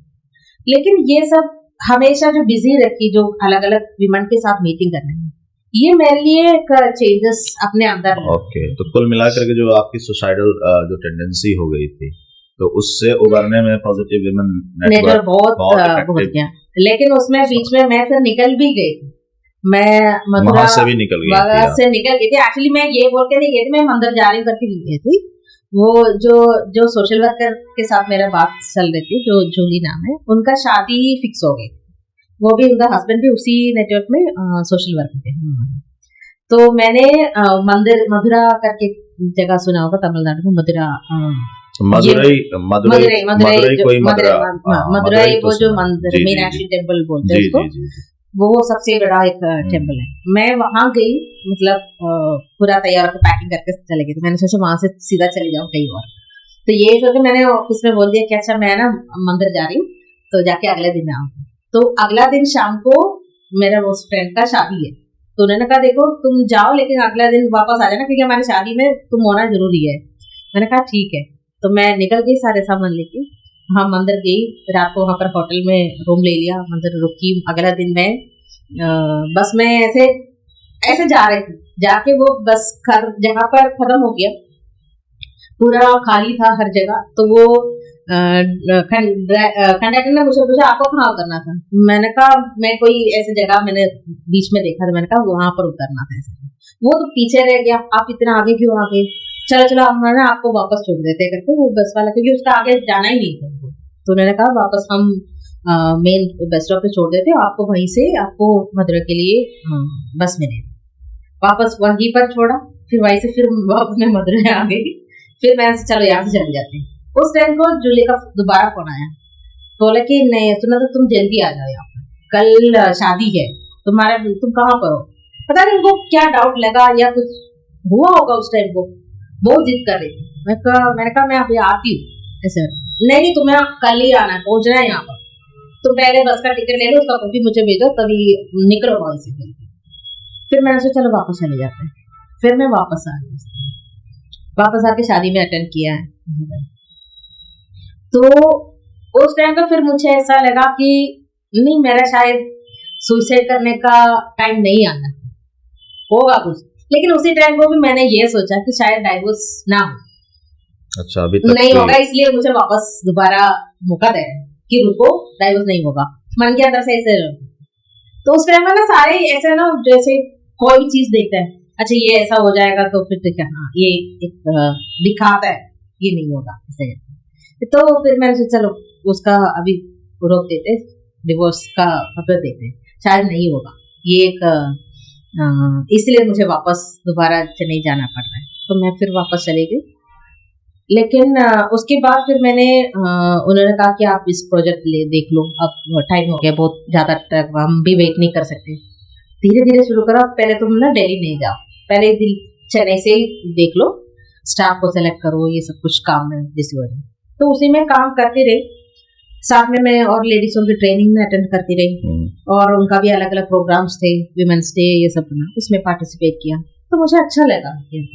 और बहुत लेडीज से ऐसे मिले तो मुझे ऐसा लगा कि मेरा तो शायद कुछ भी नहीं है, कि जो मैं फिजिकली फिट हूँ, कि फैमिली से ठीक है, फैमिली से दूर हूँ, अलग हूँ, लेकिन मैं कोई भी काम कर सकती हूँ, कि मेरा अंदर इतना तो हिम्मत है। तो फिर मैंने सोचा कि चलो अभी देखते हैं कहाँ तक ले जाएंगे। फिर उस टाइम को फिर उन्होंने मुझे कहा कि एक बार हॉस्पिटल जाओ, देखे एक बार दोबारा हॉस्पिटल में जाके देखते, गवर्नमेंट हॉस्पिटल में, वहां पर दवाई लेना तो दवाई ले सकती हूँ। उस टाइम को ये रूल था, अगर आपका जो CD4 है, जो इम्यून सिस्टम है, 5,000 से नीचे है तभी आपको दवाई लेनी है, अगर ऊपर है तो नहीं लेना है। तो जब मैम ये सारी चीजों से आप जूझ रही थी, जूझने का मतलब जब स्ट्रगल कर रही थी, सुसाइडल थॉट्स आ रहे थे, फिर ये उम्मीद बार बार हो रही थी कि हो सकता है कि नहीं वो टल जाए, उस समय आप मोर और लेस अकेली थी, साइकोलॉजिकली तो अकेली थी। तो उस समय कभी कोई ऐसा, जैसे आपकी दोस्त ने तो शादी के लिए इनवाइट किया, बट कोई ऐसा सपोर्ट, मोरल सपोर्ट कहीं से आपको मिला, या काउंसलिंग काइंड ऑफ, कि जिससे बात करके, ये तो आपने इंस्पिरेशन लिया अपनी दोस्त से, या फिर वहां भी उम्मीद थी कि कहीं डाइवोर्स रुक रहा है, या मतलब कोई भी आपको कोई ऐसा एंकर मिला था जिसने आपको मतलब सपोर्ट किया उस समय साइकोलॉजिकल लेवल पे, या सिर्फ आप खुद नहीं, अपने मैं खुद ही अपने आप को आगे देख रही थी, अपने आप को मैं किसी से ज्यादा, अपने मन के अंदर जो बात है ना, मैं किसी से पहले से, बचपन से मैं किसी से ज्यादा शेयर नहीं करती, तो खुद ही अपने आप को मैं देख रही हूँ, खुद ही कर रही थी, सवाल जो भी आ रहे थे खुद ही उसका क्योंकि मुझे मेरा एक कि अगर मैं किसी से बात करूँ, मुझे ये नहीं पता कि मतलब वो मेरे लिए शायद वो मेरे लिए सही बोल रहे होंगे, लेकिन मैं उसको एक्सेप्ट करूँ या ना करूँ मुझे नहीं पता, इसलिए मैं किसी से बात ही नहीं करती। तो जितनी भी चीजें थी सुसाइडल थॉट से लेकर के उससे निकलने तक का जो सिलसिला था, सब आपने खुद ही फिल्टर आउट करते गए रीजन को, कि ये अच्छा नहीं है, ये करना चाहिए, ये नहीं करना चाहिए, एटसेट्रा एटसेट्रा। तो ये सब डिसीजन करते करते फिर फाइनली दिल्ली आने का कैसे फिर हुआ आपका? तो फिर वो जो प्रोजेक्ट स्टार्ट किया था, फिर मुझे कहा कि आप एक बार जाओ, आप एक काम करो, राजस्थान तो जाना ही पड़ेगा, तो आप दिल्ली होके तो जाना है, तो ऐसे फ्लाइट ले लो कि जो शाम को यहाँ पहुंचे और अगला जो फ्लाइट लेके निकले, तो या फिर बस में जाओ। तो वही रास्ता फिर मैंने अपनाया था। तो उसके लिए मैं एक मेरा फ्रेंड उसी ऑर्गेनाइजेशन का कोई फ्रेंड्स सर्कल है दिल्ली में, पॉजिटिव विमेन नेटवर्क कर रही थी और स्पॉन्सर भी कर रही थी सारी चीजों को, क्योंकि प्रोजेक्ट के अंदर है तो बहुत सारे हैं, तो वो प्रोजेक्ट में मैंने काम करना शुरू कर दिया। तो वो प्रोग्राम देखने वाले जो प्रोग्राम मैनेजर की पोजीशन पे दिया था, तो उसी टाइम पर फिर मैंने जो उनका कोई फ्रेंड्स सर्कल भी यहाँ पर है दिल्ली में है, तो फिर मैंने उनका घर में आकर रात को रुकी, सुबह का ट्रेन पकड़ राजस्थान गई। लेकिन वो आना जाना, राजस्थान में जाके काफी सारे लेडीजों से मिलना। कितना ड्यूरेशन आपने राजस्थान में बिताया हो? कितना? वो 1 साल का जो प्रोजेक्ट, मतलब 2 साल का प्रोजेक्ट था, तो वो 2 साल में 2 साल नहीं 3 साल का कम से कम प्रोजेक्ट था। तो उसमें शुरुआत में मैं ही देख रही थी वो प्रोजेक्ट। तो स्टार्टिंग में उनका उस प्रोजेक्ट के द्वारा ये भी था कि राजस्थान और दिल्ली में उनका एक नेटवर्क नया शुरू करें, स्टेट लेवल की, क्योंकि वो पॉजिटिव नेटवर्क नेशनल वाइज है। तो उनका जहाँ पर भी काम ज्यादा फोकस हो जाएगा वहां पर एक स्टेट लेवल नेटवर्क शुरू करना। अच्छा, एक चीज मैम मेरे दिमाग में जो चल रही है, जैसे पॉजिटिव वुमेन नेटवर्क में तो बहुत सारे लोग होंगे आपसे पहले, तो जिन्होंने आपको ये रिस्पॉन्सिबिलिटी दी, कुछ तो देखा होगा आपने कि जब आप आई थी उनसे, तो एक तरह से एक सहारे के लिए आई थी कि लाइक, या फिर गाइडेंस के लिए आई थी। बट जैसे हम अगर किसी भी ऑर्गेनाइजेशन की बात करें, जैसे हमने भी जहाँ पे जॉब करी या जो भी कहीं, तो किसी न किसी में कुछ देखते हैं कि ये कैसे हमारे ऑर्गेनाइजेशन को बेनिफिट पहुंचा पाएगा या पहुंचा पाएगी, क्वालिटीज या कैपेबिलिटीज, तो आपको क्या लगता है कि जिन्होंने आपको ये रिस्पॉन्सिबिलिटी दी थी उन्होंने कुछ ऐसा आपने रिकग्नाइज किया स्ट्रेंथ के रूप में या करेज के रूप में? क्योंकि एजुकेशन आपने जहां तक बताया आपकी 10th और उसके बाद आपने डिप्लोमा किया था, तो एजुकेशन वो फैक्टर था जिसके ऊपर उन्होंने इतनी सारी रिस्पॉन्सिबिलिटी? नहीं, एजुकेशन से ज्यादा शायद उन्होंने मुझे एक तो शुरुआत उन्होंने मेरा अंदर का जो फीलिंग है उसको हटाने का, जो मैं ये सोच के रहती हूँ या फिर उसे मुझे निकालो, उस सोच से मुझे निकालो, जो ऐसे भी बस शिफ्ट करने वो के लिए, डिप्रेशन ये सब निकालने के लिए उन्होंने मेरा साथ दिया।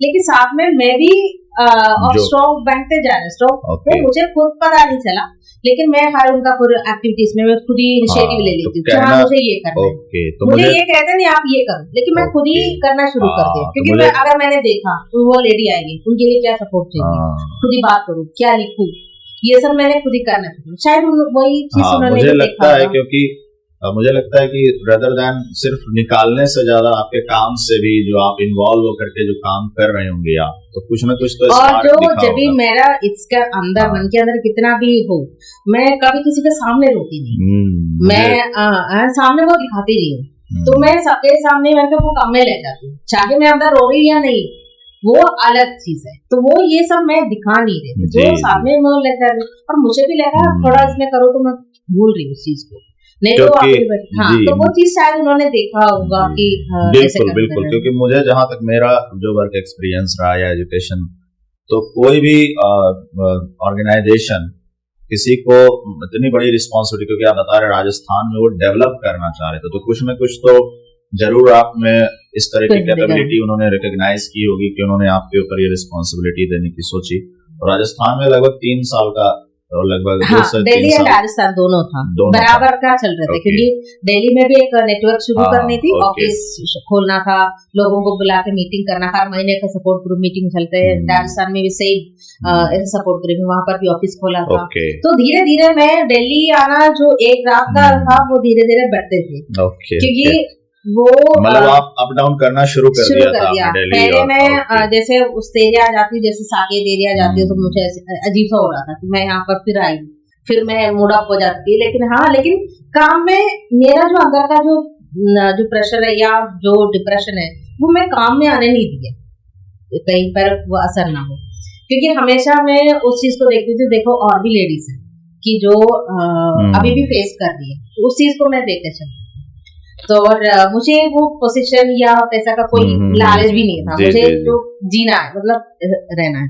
और एक आपने बताया था लैंग्वेज का बैरियर, उस समय आपको फेस करना पड़ा था जब आप तमिलनाडु में था। तो हिंदी, अभी तो आपकी काफी अच्छी हिंदी है। हिंदी एक्चुअली क्या था ना, जब मैं स्कूल में पढ़ती थी, जो स्कूल में हमारा 5 क्लास हिंदी स्टार्ट किया था, तो पहले हिंदी बहुत मेरे लिए बहुत दिक्कत था, हर बार क्लास के सामने बाहर ही खड़े रहते, जो होमवर्क नहीं करें, लेकिन धीरे धीरे हिंदी मुझे अच्छा लगना शुरू कर दिया। मैं उसके लिए जो हमारे स्कूल में स्पेशल एक एग्जाम होते थे हर साल, उसमें सर्टिफिकेट भी दिया जाता है, जो अगर उसमें पास हो गया था तो उसमें मैं पार्टिसिपेट करती थी हिंदी। तो ऐसा करके मुझे हिंदी अच्छा शुरू, तो मतलब आपकी हिंदी ऑलरेडी इम्प्रूव्ड थी कंपेयर टू बोलने में इतना से आते हैं। जब केरला फिर मैं जब अंकल के साथ आए थे दिल्ली में, तभी हिंदी में जहाँ पर मुझे जॉब मिला था, जो हाउस में जॉब कर रही थी, वहां पर सारे लोग साउथ इंडियन भी थे, लेकिन मुझे वहां का जो बॉस ने बोला तुम तभी हिंदी अच्छे से बोल पाओगे, तुम उनके साथ ही बैठोगे, तो मैं साउथ इंडियन के साथ मुझे बिठा दिया। तो वो भी एक सक्सेस था वहां पर। जो मुझे लगता है उस ऑर्गेनाइजेशन ने भी ये देखा होगा कि आप कंपैरेटिवली हिंदी हिंदी नेटवर्क क्योंकि उनका भी पूरा नेशनल वाइज काम करता है, कि नॉर्थ इंडिया में ज्यादा काम भी चल रहे थे। तमिल में लिखना पढ़ना नहीं जानती, लेकिन बोलना मैं जानती हूँ। नहीं, आपकी हिंदी काफी अच्छी है। जो मेरे केरला के जो दोस्त हैं, उनकी हिंदी इतनी अच्छी नहीं है जितनी अच्छी हिंदी आप बोल पा रही हैं।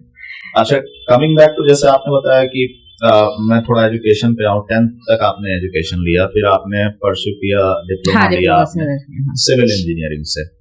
तो सिविल इंजीनियरिंग की तरफ किसने आपको गाइड किया था कि इससे डिप्लोमा करो? किसी मतलब नहीं, एक्चुअली क्या हुआ था, स्कूल के बाद उसी में इसलिए गए थे क्योंकि मुझे बिल्कुल पसंद नहीं था ये कोर्स करना, सिविल इंजीनियरिंग। हाँ, क्योंकि वो 10th के बाद मुझे कॉलेज में एडमिशन मिला था, जो +1, अभी +1 बोलते उस टाइम को, तो प्री डिग्री बोलते थे उसको। तो वो मुझे अच्छा कॉलेज में, केरला में एक फेमस कॉलेज है, घर के पास में था, उसमें मुझे एडमिशन भी मिला था। लेकिन हमने ये डिप्लोमा कोर्स के लिए हमारा उस एरिया का सारी लड़कियां, हमारे जो मेरा फ्रेंड्स है, सब लोगों ने अप्लाई किया था। अच्छा। सिर्फ उसमें मुझे मिला था। तो सबने बोला कि ये तुम्हारे लिए था, तो हमें दोनों, तो मुझे ABCD नहीं आता, तो सिविल इंजीनियरिंग क्या होता है मुझे नहीं पता था।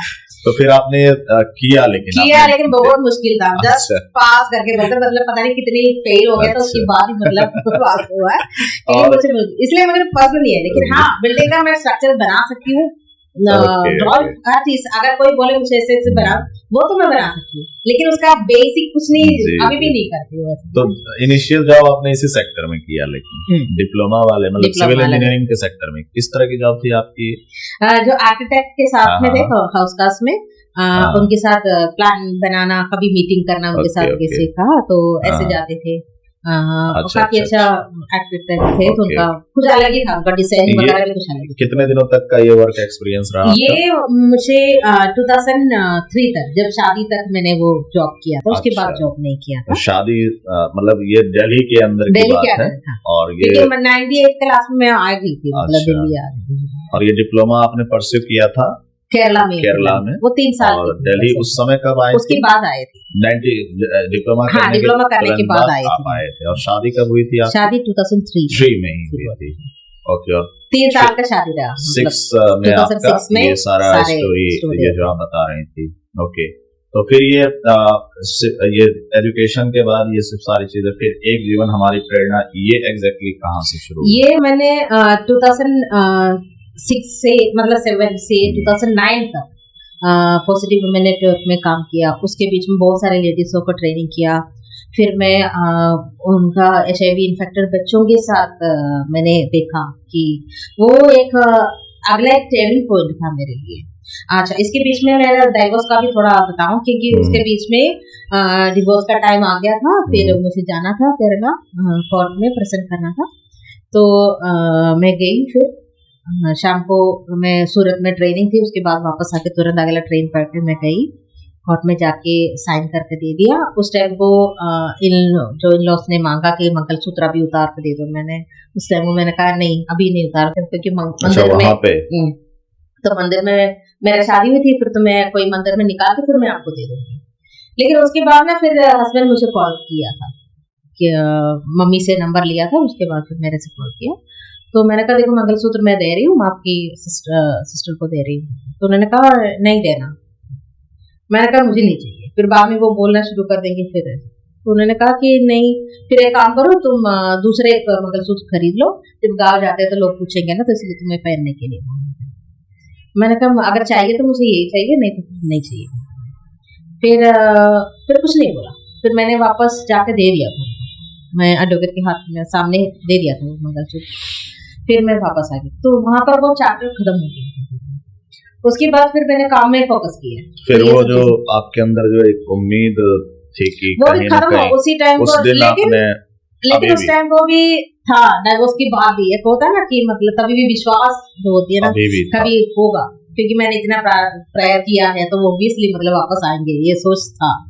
मतलब 5 साल तक डाइवोर्स के बाद मुझे साल तक मैं वो उम्मीद में रही।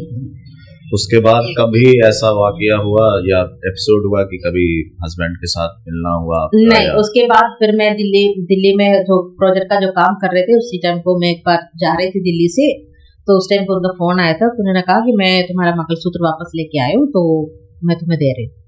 तो मैंने कहा मुझे नहीं चाहिए। तो लेकिन नहीं पहन लो, गाँव में जाते तो पहन के जाओ करके।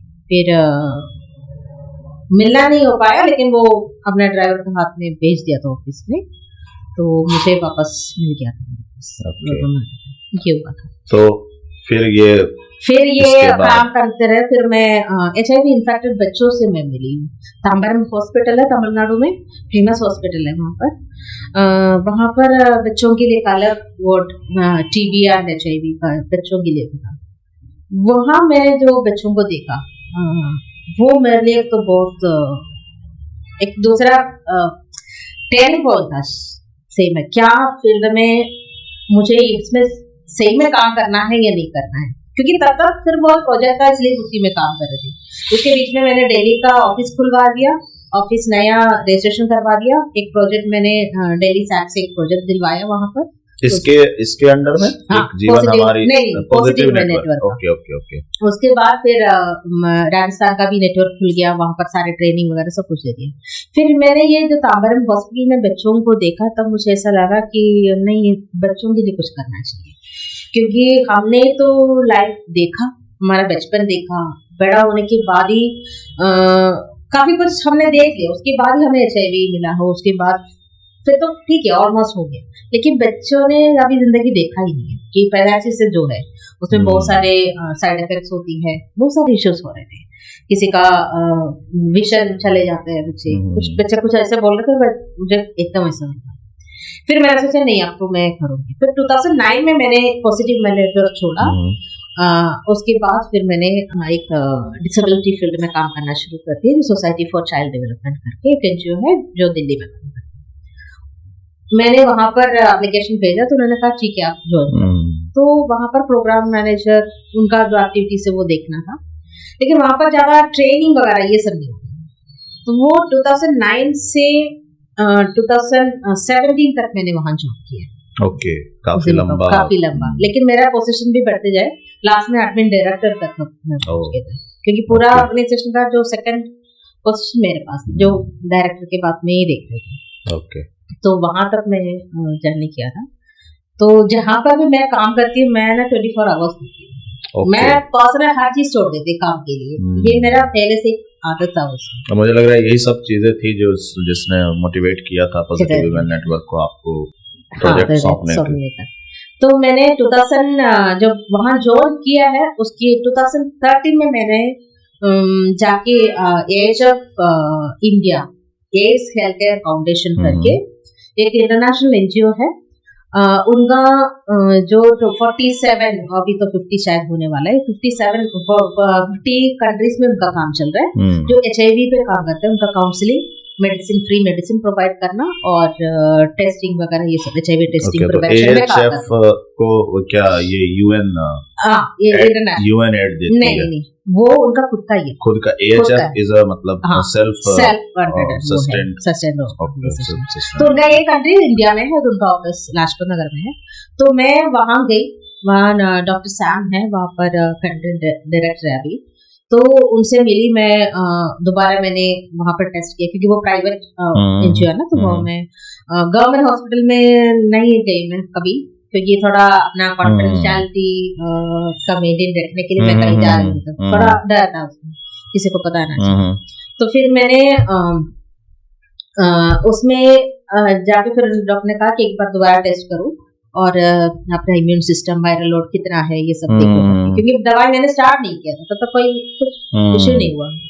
फिर उन्होंने देखा तो फिर उससे देखा तो ओके था, लेकिन उन्होंने कहा अभी स्टार्ट करो दवाई, क्योंकि आगे जाके जब कुछ हो जाए तब ना ले ले, तो अभी से शुरू करो ताकि आपका हेल्थ हमेशा मेंटेन कर।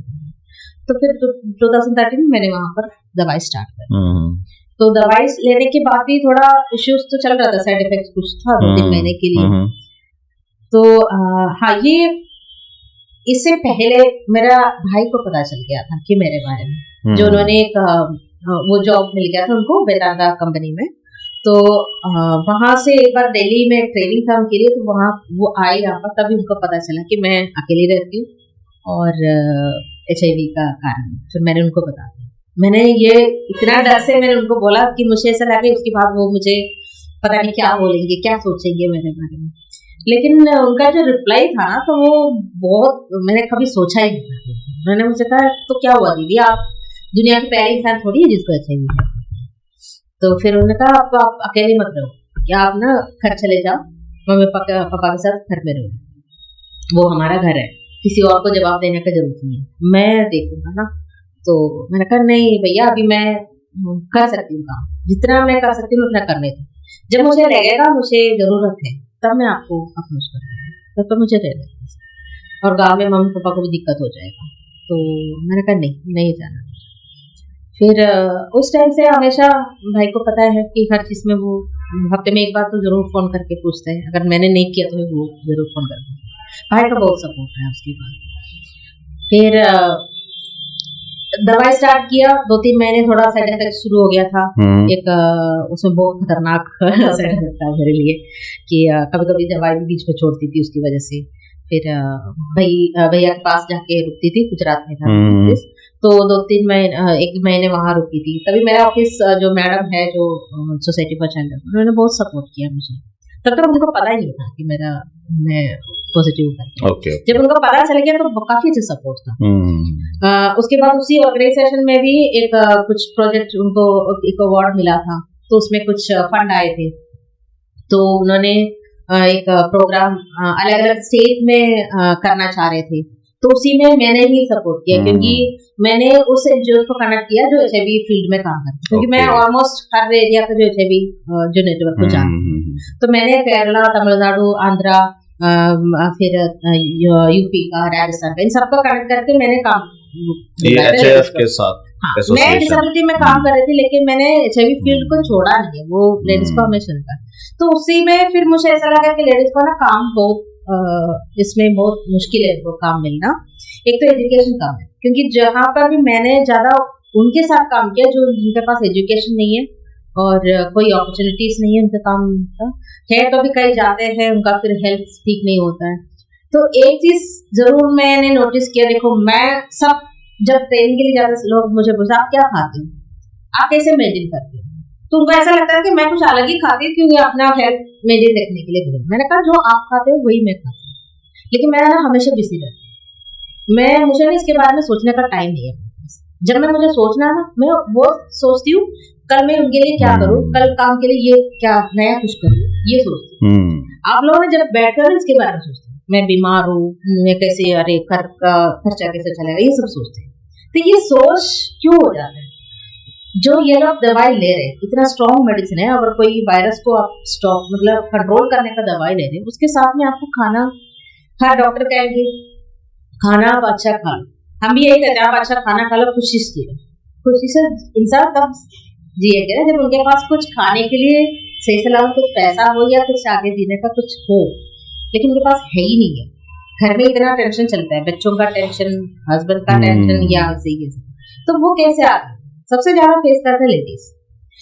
इस पे मैंने एचआईवी फील्ड में काम किया तो मैंने ये भी देखा, जेंट्स लोग जब इन्फेक्शन हो जाती है उनको लड़ना इतना हार मान कि वो किसी से शेयर नहीं करते, वो तुरंत दवाई कभी छोड़ देते हैं, कभी खाना भी, ऐसा नहीं कि वही पीना, ये सब हो जाता है, डिप्रेशन में जल्दी चले जाते हैं और वहां पर उनका लाइफ खत्म हो जाता है। फिर तो वो लेडीज को संभालना है, वो तो इसलिए संभाल रही है ना क्योंकि उनको ही संभालना है हर चीज, चाहे पति बीमार हो चाहे बच्चे बीमार हो, इसलिए वो खुद का नहीं ध्यान नहीं देते और बाकी लोगों में ध्यान रखते। तो ये सब चीजें मैं ये काम करने के बीच में ऐसे देखती रही कि क्या है कुछ करो। और सोसाइटी फॉर चाइल्ड में मैंने 2009 से 17 तक दिया है, लेकिन मुझे हमेशा एक ऐसा लगता है मैं कुछ कर ही नहीं थी, काम तो कर रही थी, लेकिन वही है ना कि पूरा ऑर्गेनाइजेशन का देखना, रिपोर्ट बनाना या प्रपोजल का लिखना या अकाउंट देखना, ये सब एडमिन का काम करना, ये सब था, लेकिन उसमें मुझे ऐसा लग रहा था मैं कुछ कर ही नहीं, बस ऐसे। मैं अपने मैडम को बोलती मुझे ऐसा लग रहा है कि मैं कुछ कर ही नहीं, तो मैंने कहा देखो तुम्हारे वो काम से कितना लोगों को फायदा हो रहा है, मैंने कहा नहीं वो फायदा नहीं, मुझे डायरेक्ट किसी को कुछ करके वो, क्योंकि मैं पहले करती थी साथ में जो ह्यूमन राइट्स में, पहली बार जो ह्यूमन राइट्स क्या है वो मैं नहीं जानती थी, लेकिन तब मैंने एक ट्रेनिंग दिया किसी को, गुजरात में पहली बार मैंने ट्रेनिंग, उसी में मैं मंगलसूत्र पहन के गई, मुझे ऐसा लग रहा था मंगलसूत्र गले से निकलने से ना पति का कुछ हो जाएगा, ये सोच था। जब मैंने वहां जाके मैंने अपना खुद में चेंजेस लाए, ह्यूमन राइट्स ट्रेनिंग खुद देने से, और उसमें कुछ 2-3 लेडीज है, वो मुझे कहा कि दीदी हमें ना जीन्स पहनने का पसंद, लेकिन हमारे ससुर वाले नहीं, तो क्या करूं? आपने बोला राइट्स में, आपने बोला आपको राइट है कि अपना पसंद का ड्रेस पहने, आपका पसंद का खाना खाने का, आप जैसे वैसे जीने का राइट है, लेकिन ये सब हम कैसे करेंगे? मैंने कहा तो इसके लिए तो आपको खुद ही इनिशिएटिव करना है, आपको पहन के उसे क्या हो जाए, आप सोचो उसे क्या करते, क्या जो कॉन्सिक्वेंसेस है आप उसको फेस करने के लिए तैयार, फिर आप कर वो 2 लेडीज ना लास्ट में जो ट्रेनिंग की बात वो पहन के दिया अपना, अगले दिन मुझे फोन किया, मुझे कहा कि बहुत सुना लेकिन हमने ये डिसाइड किया आगे हम पहनेंगे। तो तो ये चेंजेस मेरा उस ट्रेनिंग से कुछ चेंज लाए, वो भी खुशी की बात है। तो वो मेरे अंदर भी चेंजेस ला रही थी इसमें। तो जो मैं ट्रेनिंग दे रही हूँ और किसी को सिखा रही हूँ, उसके द्वारा मैं खुद को भी चेंजेस ला रही हूँ। तो इन सब चीजों ने आपको फिर इंस्पायर किया कि अब मुझे एक हाँ, जीवन 2017 में फिर मैंने सोचा कि हाँ अब तो बहुत सारे लेडीज हो गए दिल्ली में, कम से कम 1000 से ऊपर लेडीज का कॉन्टैक्ट हुआ था, क्योंकि मैं पहले जो पॉजिटिव में नेटवर्क में मैं काम किया था उस टाइम को जो मीटिंग्स वगैरह चलते थे उसमें तो काफी सारे लेडीज आते, राजस्थान में भी अच्छा तो मैंने सोचा दिल्ली से शुरू कर लेती पहले। फिर मैंने एक रजिस्ट्रेशन कर लिया, स्टार्ट कर लिया 2017 में, पहले अपने सेशन छोड़ दिया। फिर उस टाइम पर मेरा एक्चुअली हाथ में कुछ फाइनेंशियली कुछ भी नहीं, तो जो सैलरी बचा था वही था उसके लिए। तो उस टाइम में मैंने सोचा चलो इजी होगा कि करके शुरू कर लेती, लेकिन शुरुआत में बहुत दिक्कत हो रहा था, कोई काम कुछ नहीं मिल रहा है। तो ये शुरुआत है, कोई जानेंगे नहीं एकदम, तो सिर्फ नाम है। तो फिर लेकिन उसमें से कुछ लेडीज के साथ मुझे एक हॉस्पिटल से मुझे कुछ थोड़ा डिटेल मिल गया था, वहां पर भी जो नोएडा वैशाली में था हॉस्पिटल, वहां पर भी HIV लोगों के लिए मेडिसिन दिया जाता है। तो मैंने वहां पर मैं काम कर रही थी उसी टाइम को जानती थी, तो वहां से मुझे कुछ कॉन्टैक्ट कुछ मिला था, उनके साथ मैंने काम करना शुरू किया। फिर मुझे ये दिक्कत हुआ क्योंकि कॉन्फिडेंशियलिटी मेंटेन रखना बहुत मुश्किल हो जाती है। अगर मैं कहूँ मैं सिर्फ HIV लोगों के लिए काम कर रही हूँ तो लोगों को नजरिया उसी में पड़ेगा। अगर मैं कोई फोटो डालेंगे लोग वही देखेंगे ना, हाँ ये तो सिर्फ वही लोग हैं, तो वो उनकी लाइफ के लिए दिक्कत हो जाएगी। फिर मैंने वैसे तो रजिस्ट्रेशन मैंने सबके लिए किया था क्योंकि बार चेंज नहीं होता है। फिर मैंने जो HIV फील्ड में जो काम किया था लेडी के साथ एक जहांगीरपुरी स्लम एरिया पूरा वहां पर मैंने एंट्री किया। वहां पर सबसे पहले जाके मैंने कुछ एक छोटा सा मीटिंग किया, लेडीज को इकट्ठा किया, कुछ सिखाना शुरू कर दिया, नोटबुक वगैरह बनाना शुरू कर दिया, कुशन कवर सिखाना शुरू कर दिया। तो ये शुरुआत मैंने कर दिया। वहां पर लोगों को पहले ट्रस्ट नहीं था कि मैं, क्योंकि वहां पर बहुत सारे एनजीओ ऑलरेडी आ चुके हैं कि उन्होंने यही कहा कि आप ना आगे नहीं आएंगे कुछ टाइम तब देखा जाएगा। अब देख लो, एक बार ट्रस्ट करके देख लो, अब क्या जाएगा, अभी तो आप बना रहे हो उसका तो पैसा तो मिल जाएगा ना, बाकी मैं नहीं आऊँ तुम नहीं होगा बस। और इन सब चीजों में जो फंड फिलहाल जो भी नहीं वो अपने हाथ से डाल दे, वो इधर उधर से लोन, बहुत सारे लोन भी मतलब उससे वो कर रहे थे, लेकिन मुझे करना इससे मैं चूंकि समय का थोड़ा सा मतलब मुझे लग रहा है हार्डली 15-20 मिनट हम लोग और इंटरव्यू मतलब ये पॉडकास्ट परसों करेंगे, तो कुछ चीज़ों को समेटते हैं 2-3 सवालों को एक ही सवाल में। जैसे कि जैसा आपने बताया कि आप अभी तक अपना फंड दे रहे थे, तो मैं ये पूछना भी चाह रहा था कि आपकी ऑर्गेनाइजेशन को सस्टेन करने के लिए गवर्नमेंट से या अथॉरिटी से और लोगों से कितना हेल्प मिलता है? और जैसे मैंने जितना भी स्टडी मतलब बहुत ज़्यादा नहीं किया है, बट जो चैलेंजेस आते हैं इस सेक्टर में, तो जैसे लोग छिपाते हैं ज़्यादातर, जैसे कॉन्फिडेंशियलिटी की आप बात कर रही हैं, तो ट्रैक कैसे किया जाता है एग्जैक्ट जो लोग हैं उस मामले में कैसे आप डील करती हैं कि HIV इन्फेक्टेड लोगों को जो एड मिलना चाहिए वो एग्जैक्टली वहां तक पहुंच रहा है? जैसे कि एक PDS बोलते हैं, पब्लिक डिस्ट्रीब्यूशन सिस्टम, इकोनॉमिक्स में एक चीज आती है, तो जब हम लोगों ने उस पर रिसर्च किया था तो उसमें एक सब्जेक्ट आया था faulty identification of the poor. तो बहुत लोग बिलो पॉवर्टी लाइन होने का दावा करते हैं, वो होते नहीं है और वो मतलब बेनिफिट्स ले लेते हैं। तो कैसे इसमें जैसे HIV पॉजिटिव लोगों को जो कॉन्फिडेंशियलिटी इतना बड़ा इशू होता है, कैसे ट्रैक करती है? और HAF के बारे में मुझे उतनी जानकारी नहीं थी, आपने मुझे अवेयर किया, कई चीजों से अवेयर किया। तो हमें बस इतना पता था नाको, कि नाको जो है इस सेक्टर में बहुत बड़ा नाम है। तो HAF, नाको एटसेट्रा एटसेट्रा ये सब चीजें। एक तो सवाल ये कि फंडिंग या फिर जो हेल्प होती है गवर्नमेंट या लोगों की तरफ से वो कितना मिलता है आपको? दूसरा कि एग्जैक्टली जो ट्रैक करने के लिए कि HIV इन्फेक्टेड पीपल किस बॉडी के पास आप जाते हो डाटा लेने के लिए, एक सवाल ये है। और नाको और HAF दोनों के AHF okay AIDS Health Care Foundation, AIDS Health, दोनों के जो वर्किंग स्टाइल में या फिर के लिए मॉडल्स ऑपरेंडी जिसको कहते हैं, दोनों में क्या फर्क है?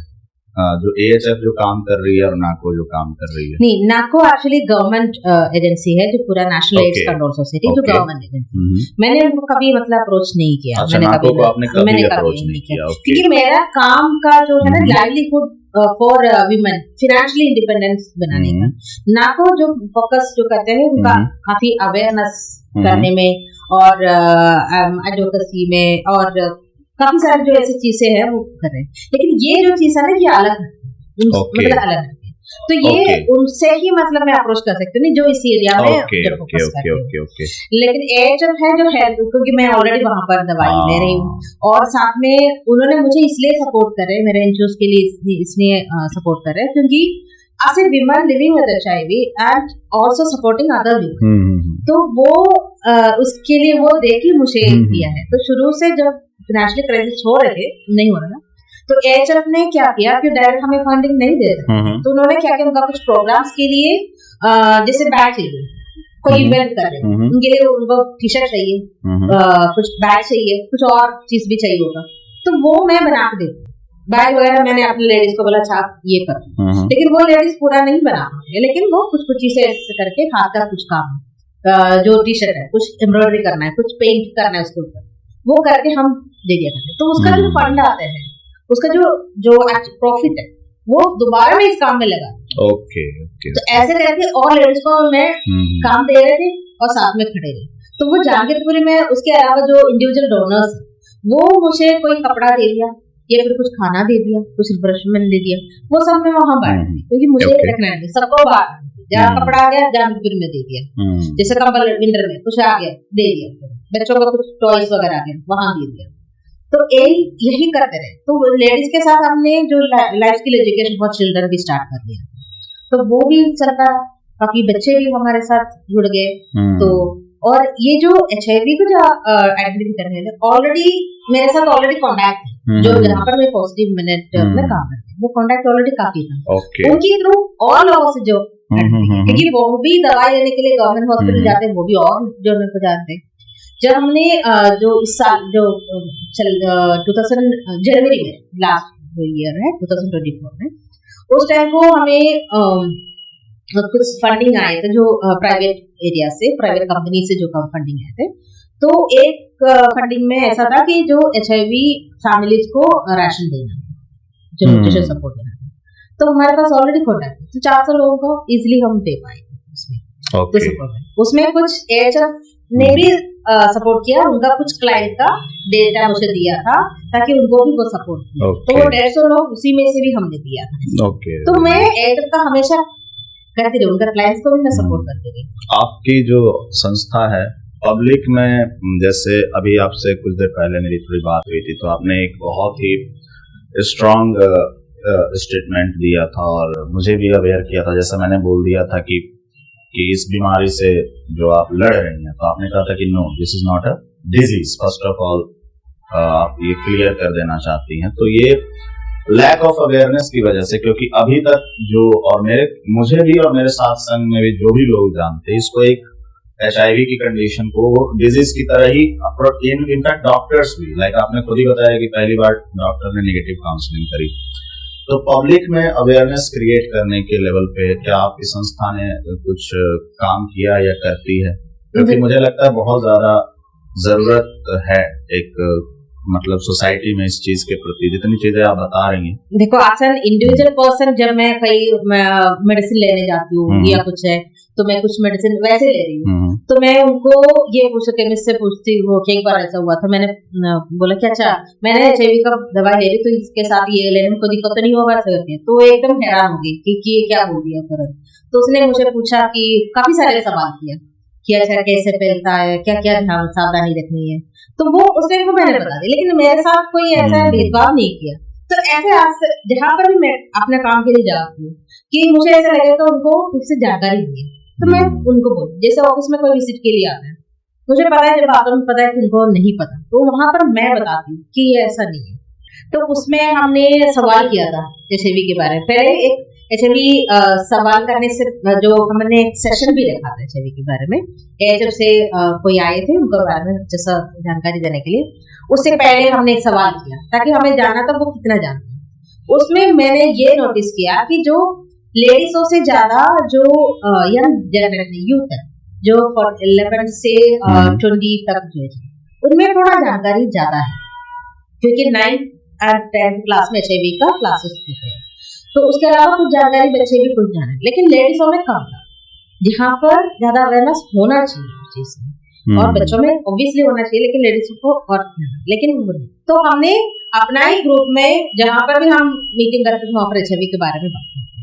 एक बार काफी मैंने शुरुआत में किसी को ये बात नहीं कहा, लेकिन बाद में हमारा जो ट्रेनिंग करके काफी सारे लेडीज हो गए थे, तब मैंने अपने बारे में कि काफी सारे शेयर, वो काफी एक चेंजेस था, क्योंकि हमारे साथ काम करने वाले उसमें HIV इन्फेक्टेड लोग भी है, और नॉर्मल जैसे डिवोर्सी है, वैसे जो कम्युनिटी से है लोग ऐसे, लेकिन एक किसी को ये नहीं पता कि कौन है क्या है, कुछ भी सिर्फ मैं जानती हूँ, लेकिन हम वहीं पर कोई स्टिग्मा डिस्क्रिमिनेशन करने को कोई चांसेस नहीं दिया है, लेकिन जानकारी जरूर देती है, क्योंकि मुझे नहीं पता ना, अगर किसी को पता चले वो कैसे बिहेव करेंगे।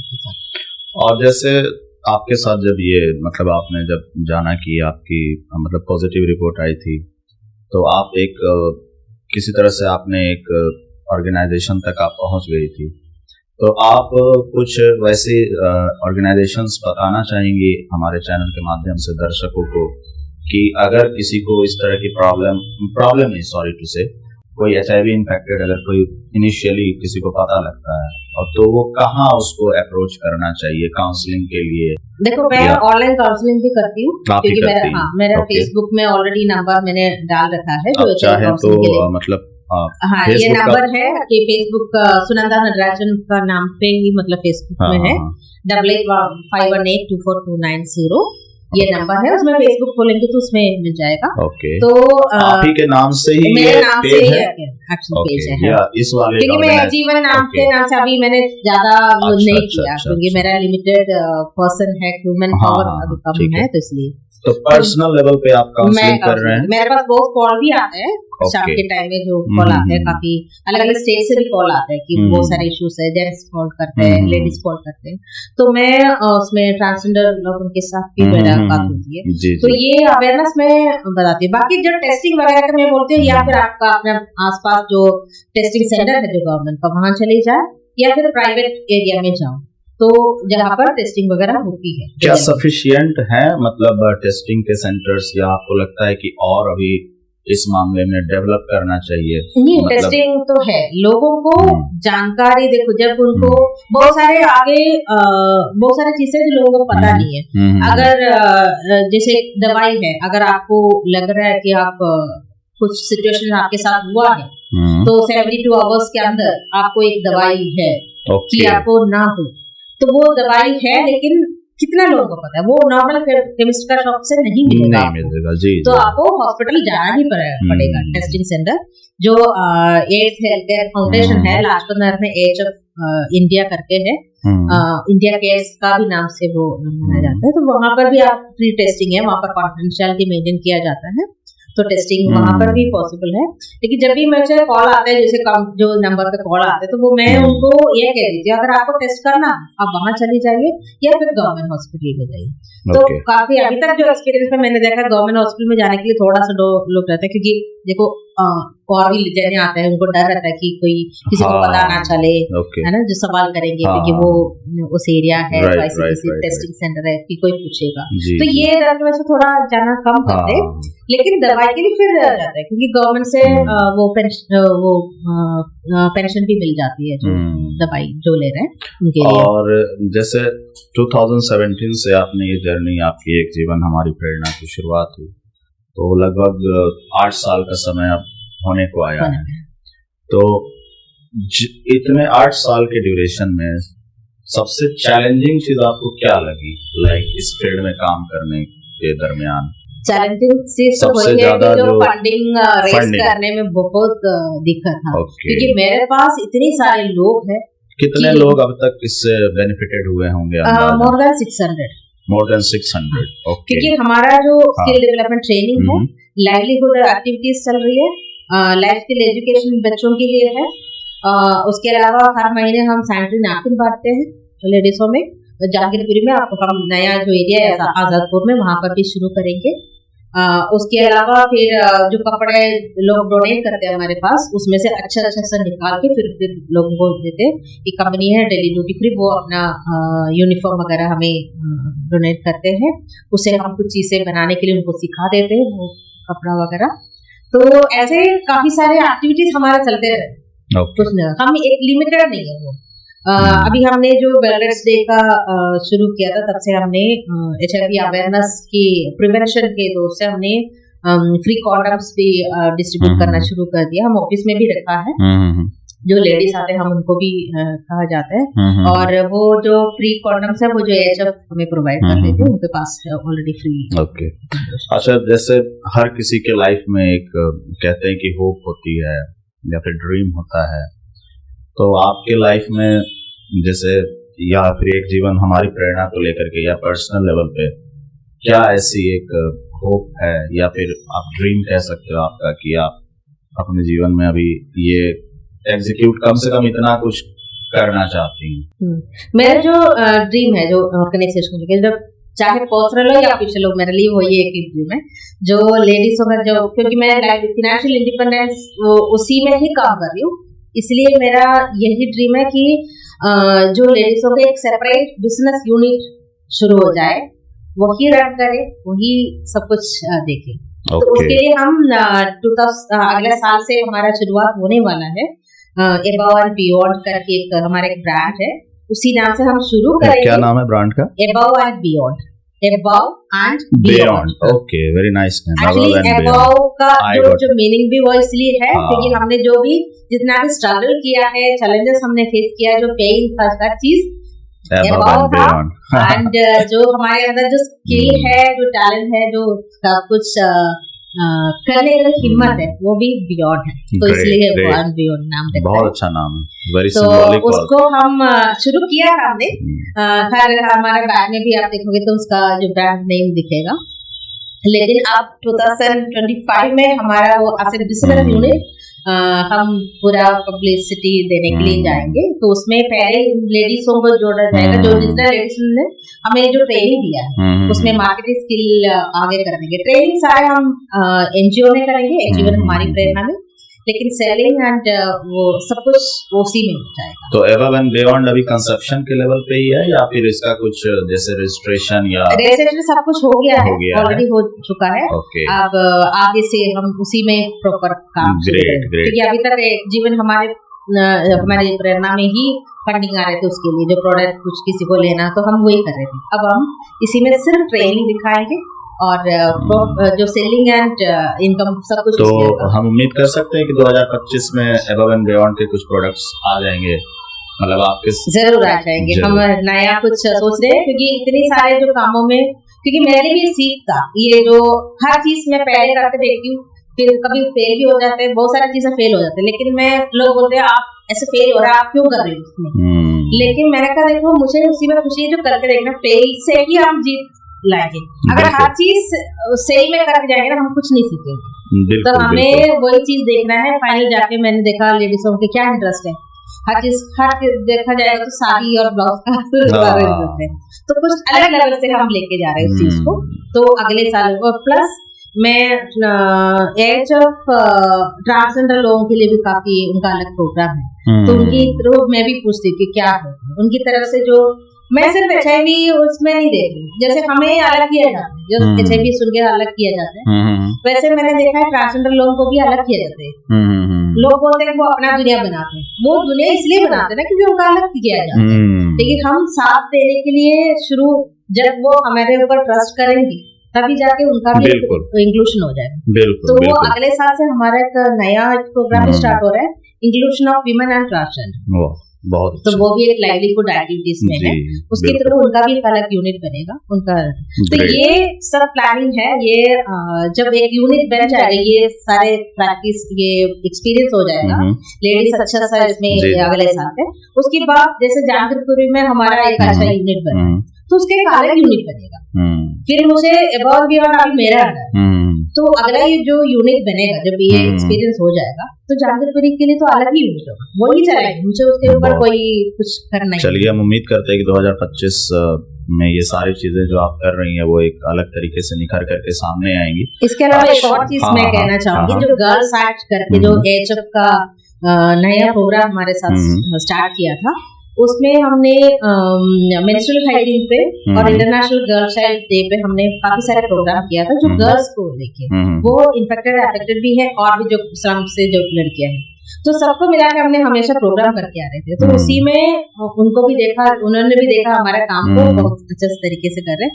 इन्होंने अक्टूबर से, जो लास्ट अक्टूबर से हमें एक प्रोग्राम स्टार्ट करवा दिया है, girls act leadership programme for girls. तो वो लीडर्स खुद ही उसमें से निकलेंगे, वही चलाएंगे उस प्रोग्राम को। तो यही अगले साल के लिए हम प्रिपेयर हो रहे हैं। तो अभी 35 गर्ल्स का ग्रुप बन गया है, तो वो गर्ल्स एक्ट ग्रुप ही हर प्रोग्राम करेंगे उसी में। तो उनके लिए लीडरशिप है, खुद भी आगे बढ़ेंगे, जितना भी आगे बढ़ना उनको। शादी एक फाइनल वर्ड नहीं होगी कि जहाँ पर उनका ड्रीम है। अगर किसी को डॉक्टर बनवाना हमारा काम, जो गर्ल्स एक्ट ही करेंगे, साथ में वो लड़कियां करेंगे, तो और लड़कियों का आइडेंटिटी करेंगे, ये सपोर्ट काफी सारे सपोर्ट करेंगे। तो ये प्रोग्राम आगे हम कर रहे हैं। उसके अलावा तो वो हमारा कुछ साल तक चलते रहेंगे। अगले साल के लिए जो 35 गर्ल्स अभी जो शुरू किया है वो 2025 में चलेंगे, 2026 में न्यू ग्रुप आएंगे, तो वो फिर आगे चलाएंगे। तो ऐसे करके वो एक अलग प्रोग्राम है। अच्छा, एक लास्ट जो मेरा सवाल है, मैं अक्सर जितने भी लोगों से मिलता हूँ उनसे ये जरूर पूछता हूँ कि जैसे वर्क तो आपने बता दिया कि 24 घंटे आपका चलता रहता है। जब नसीमा जी आई थी या पूर्णिमा जी आई थी, उनसे भी मैंने ये सवाल किया था, और मैं पर्सनली भी ये सवाल सबसे पूछता हूँ कि जब आप थोड़ा काम से या फिर कह लीजिए निजी जो चीजें होती है उससे मतलब थोड़ा ऊब जाता है आदमी, ऊबने का मतलब आप समझ, बोर हो जाता है या फिर कभी परेशान हो जाता है, तो अपने आप को फिर रिचार्ज करने के लिए या फिर ये मूड हल्का करने के लिए क्या करती हैं आप? मेरे घर में मैं 2006 से अकेली रहती हूँ। तो मैंने अभी कुछ साल पहले, जब कोविड से भी पहले, मेरे भाई ने एक पर्शियन कैट खरीदा था, जो गुजरात कैट। ओके, तो छोटी सी कैट को लेके आई थी। जब मैं वहां थी उस टाइम पे, तो बाद में ये सिस्टर लोग को पसंद नहीं था, डॉग पसंद नहीं, लेके गया। क्या नाम है उसका? चिकू। अच्छा। तो मैं उसको दिल्ली लेके आई, तो वो मेरे पास आ गई। फिर उसके लिए मैंने एक मेल ढूंढा, उसको लेके आए। अभी बच्चे हैं, टोटल मिलाकर 5 है हमारे मेरे घर में। तो मेरे लिए एक्चुअली मैं सबके लिए हो जाती है एक पेट पालना हमारे लिए काफी एक्सचेंजेस लाता है। जी बिल्कुल स्ट्रेस फ्री है, क्योंकि घर पे आके तो फिर तो ये सब होता है कि, लेकिन मेरे सबसे पहले मुझे ऑफिस से निकला तो मैं ये सोचती अच्छा उसके लिए खाना तो अभी वो अकेले है वहाँ पे? हाँ, घर पे अकेले तो मैनेज कर लेती हूँ। हाँ, खाना रख के आ जाती हूँ, वो सब कुछ सही। वो मेरे लिए बच्चों से ज्यादा प्यारा है। इसकी वजह से मैं कहीं दूर जाती नहीं। वैसे केरला जाती हूँ तो फिर सोचती हूँ कि क्या करूँ, किसी को लगा देती हूँ कि खाना प्रॉपर मेंटेन रखने के लिए, साफ सुथरा रखने के लिए सब हॉस्पिटल लेके जाती हूँ। सब है। कितने दिनों से बताया आपने? लगभग कितने साल की है चिक्कू? 3 या 4 साल हो गए। 3-4 साल। नाइस। तो उसी के साथ आपका चिक्कू है, पप्पू है, मणिकुट्टी, कुंजन, 5 बच्चे। ओह अच्छा, मतलब उसी के हैं। ग्रेट। अभी एक पूरा फैमिली है, हस्बैंड वाइफ 3 बच्चे।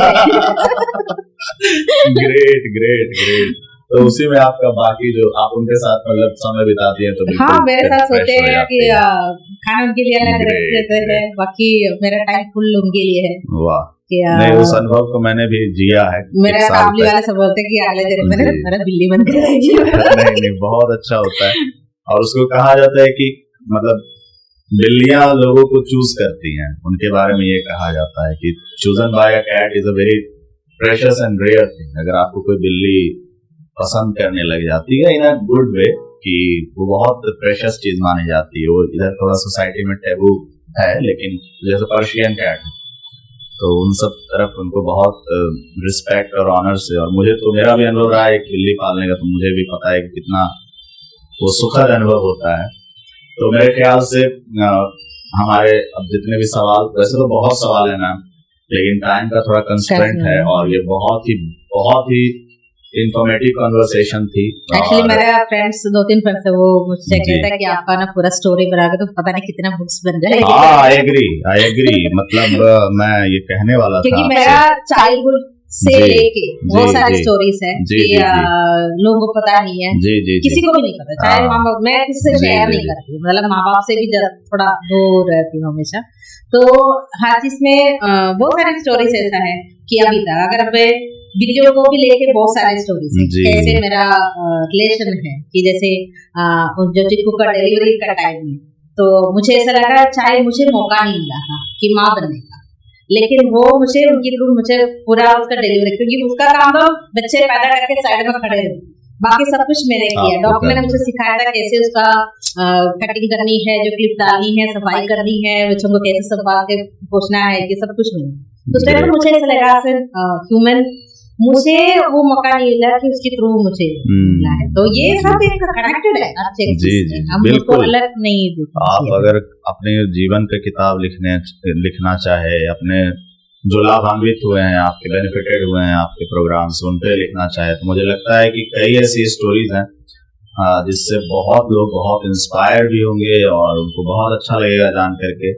जैसे हमें आई मीन इट कि आपसे बात करना एक ऐसा अनुभव था कि जो बहुत एक अलग दुनिया थी और उसको आपने बहुत करीब लाया, और बातें जिस तरह से आपकी हमने जो सुनी, तो एक आशा और ऊर्जा का, मतलब मैं सच बताऊं तो संचार, एक एनर्जी आपके अंदर, एक इन्फेक्शियस एनर्जी है, in a very good way, in a positive way, मैं उस चीज को कह रहा हूँ। मुझे लगता है कि ये एसेट हर ऑर्गेनाइजेशन जिसने आपको अपने ऑर्गेनाइजेशन में काम करने को कहा या जो आप काम कर रही हैं, वो स्ट्रेंथ, वो करेज, वो पॉजिटिविटी आप में देखती है, जो आपको आगे मतलब और भी रिस्पॉन्सिबिलिटीज, एक कहावत है, responsibilities gravitates to those who can shoulder them, जिम्मेदारियां उनके कंधों पे अपने आप आ जाती हैं जो उन्हें संभाल सकती हैं।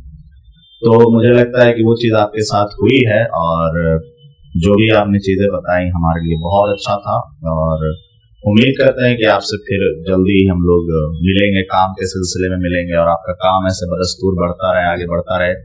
तो सुनंदा जी थी ये, और हमें लगता है कि जितनी बातें इन्होंने हमारे साथ साझा की हैं, वो मुझे तो उनमें से बहुत सारी चीजें नहीं पता थी, और मैं इस बात को शर्तिया तौर से कह सकता हूं कि जिस तरह की चीजें, चाहे जिस सेक्टर में काम कर रही हैं, उसके बारे में बहुत ऐसी चीजें हैं जो छिपी हुई हैं, दबी हुई हैं। जैसा कि इन्होंने एक बात बताई कि जब लोग डिजीज बोलते हैं, तो मतलब इस कंडीशन को, तो वो डिजीज नहीं, और वो एक कंडीशन है, और उससे मतलब बहुत सारी चीजें हैं जो नेगेटिव वे में या फिर जोक की तरह से उस चीज को जो पोर्ट्रे किया जाता है, उस तरह से नहीं करना चाहिए। और इस तरह की अवेयरनेस ये फैला रही हैं, प्लस ये जितनी इनके अंदर पॉजिटिविटी है, ऊर्जा से जितनी लबरेज महिला, मैंने जितनी कहानियां आज तक पढ़ी हैं, और मैं अक्षरशः सत्य बोल रहा हूँ कि जितनी कहानियां मैंने पढ़ी किताबों में, जितने लोगों से मैं मिला हूँ अपनी निजी जिंदगी में, उन कुछ लोगों में से जो सबसे प्रेरणादायी लोगों में से आप शामिल हो चुके हैं सुनंदा जी। और मैं इस चैनल के माध्यम से ये कहना चाहूंगा कि मैं एक बहुत प्रिविलेज्ड फील कर रहा हूँ कि आप जैसे इंसान से हमारी बातचीत हो रही है, एक नया आयाम दे रहा है। दोस्तों, कहा जाता है कि हथौड़े की चोट शीशे को तोड़ डालती है, लेकिन वो लोहे को फौलाद बनाती है। जब मैं इनके बारे में पढ़ रहा था, तो मतलब इन्होंने खुद भी उस वेबसाइट में लिखा हुआ है कि औरत का जीवन एक बहुत डिफिकल्टी भरा जीवन होता है, लेकिन इतनी डिफिकल्टीज का सामना करते हुए सुनंदा जी के चेहरे पे जो मुस्कान है, या इनके ऑरा में जो पॉजिटिविटी है, वो मैं उसी कहावत को सिद्ध करता है जो मैंने अभी बोला है कि हथौड़े की चोट जो है शीशे को तोड़ डालती है, लेकिन वो लोहे को फौलाद बना देती है। तो ये लोहा थी, अब फौलाद बन रही है, और उम्मीद करता हूँ कि आपका काम ऐसे ही बढ़ता रहे, और टीटीएस में हम ऐसे ही प्रेरणादायी लोगों से पॉडकास्ट के माध्यम से मिलते रहेंगे और आप तक लाते रहेंगे। धन्यवाद दोस्तों, और हमारा प्रयास अगर आपको अच्छा लग रहा है तो जरूर हमारे चैनल को लाइक, शेयर, सब्सक्राइब करते रहिएगा। धन्यवाद। Thank you.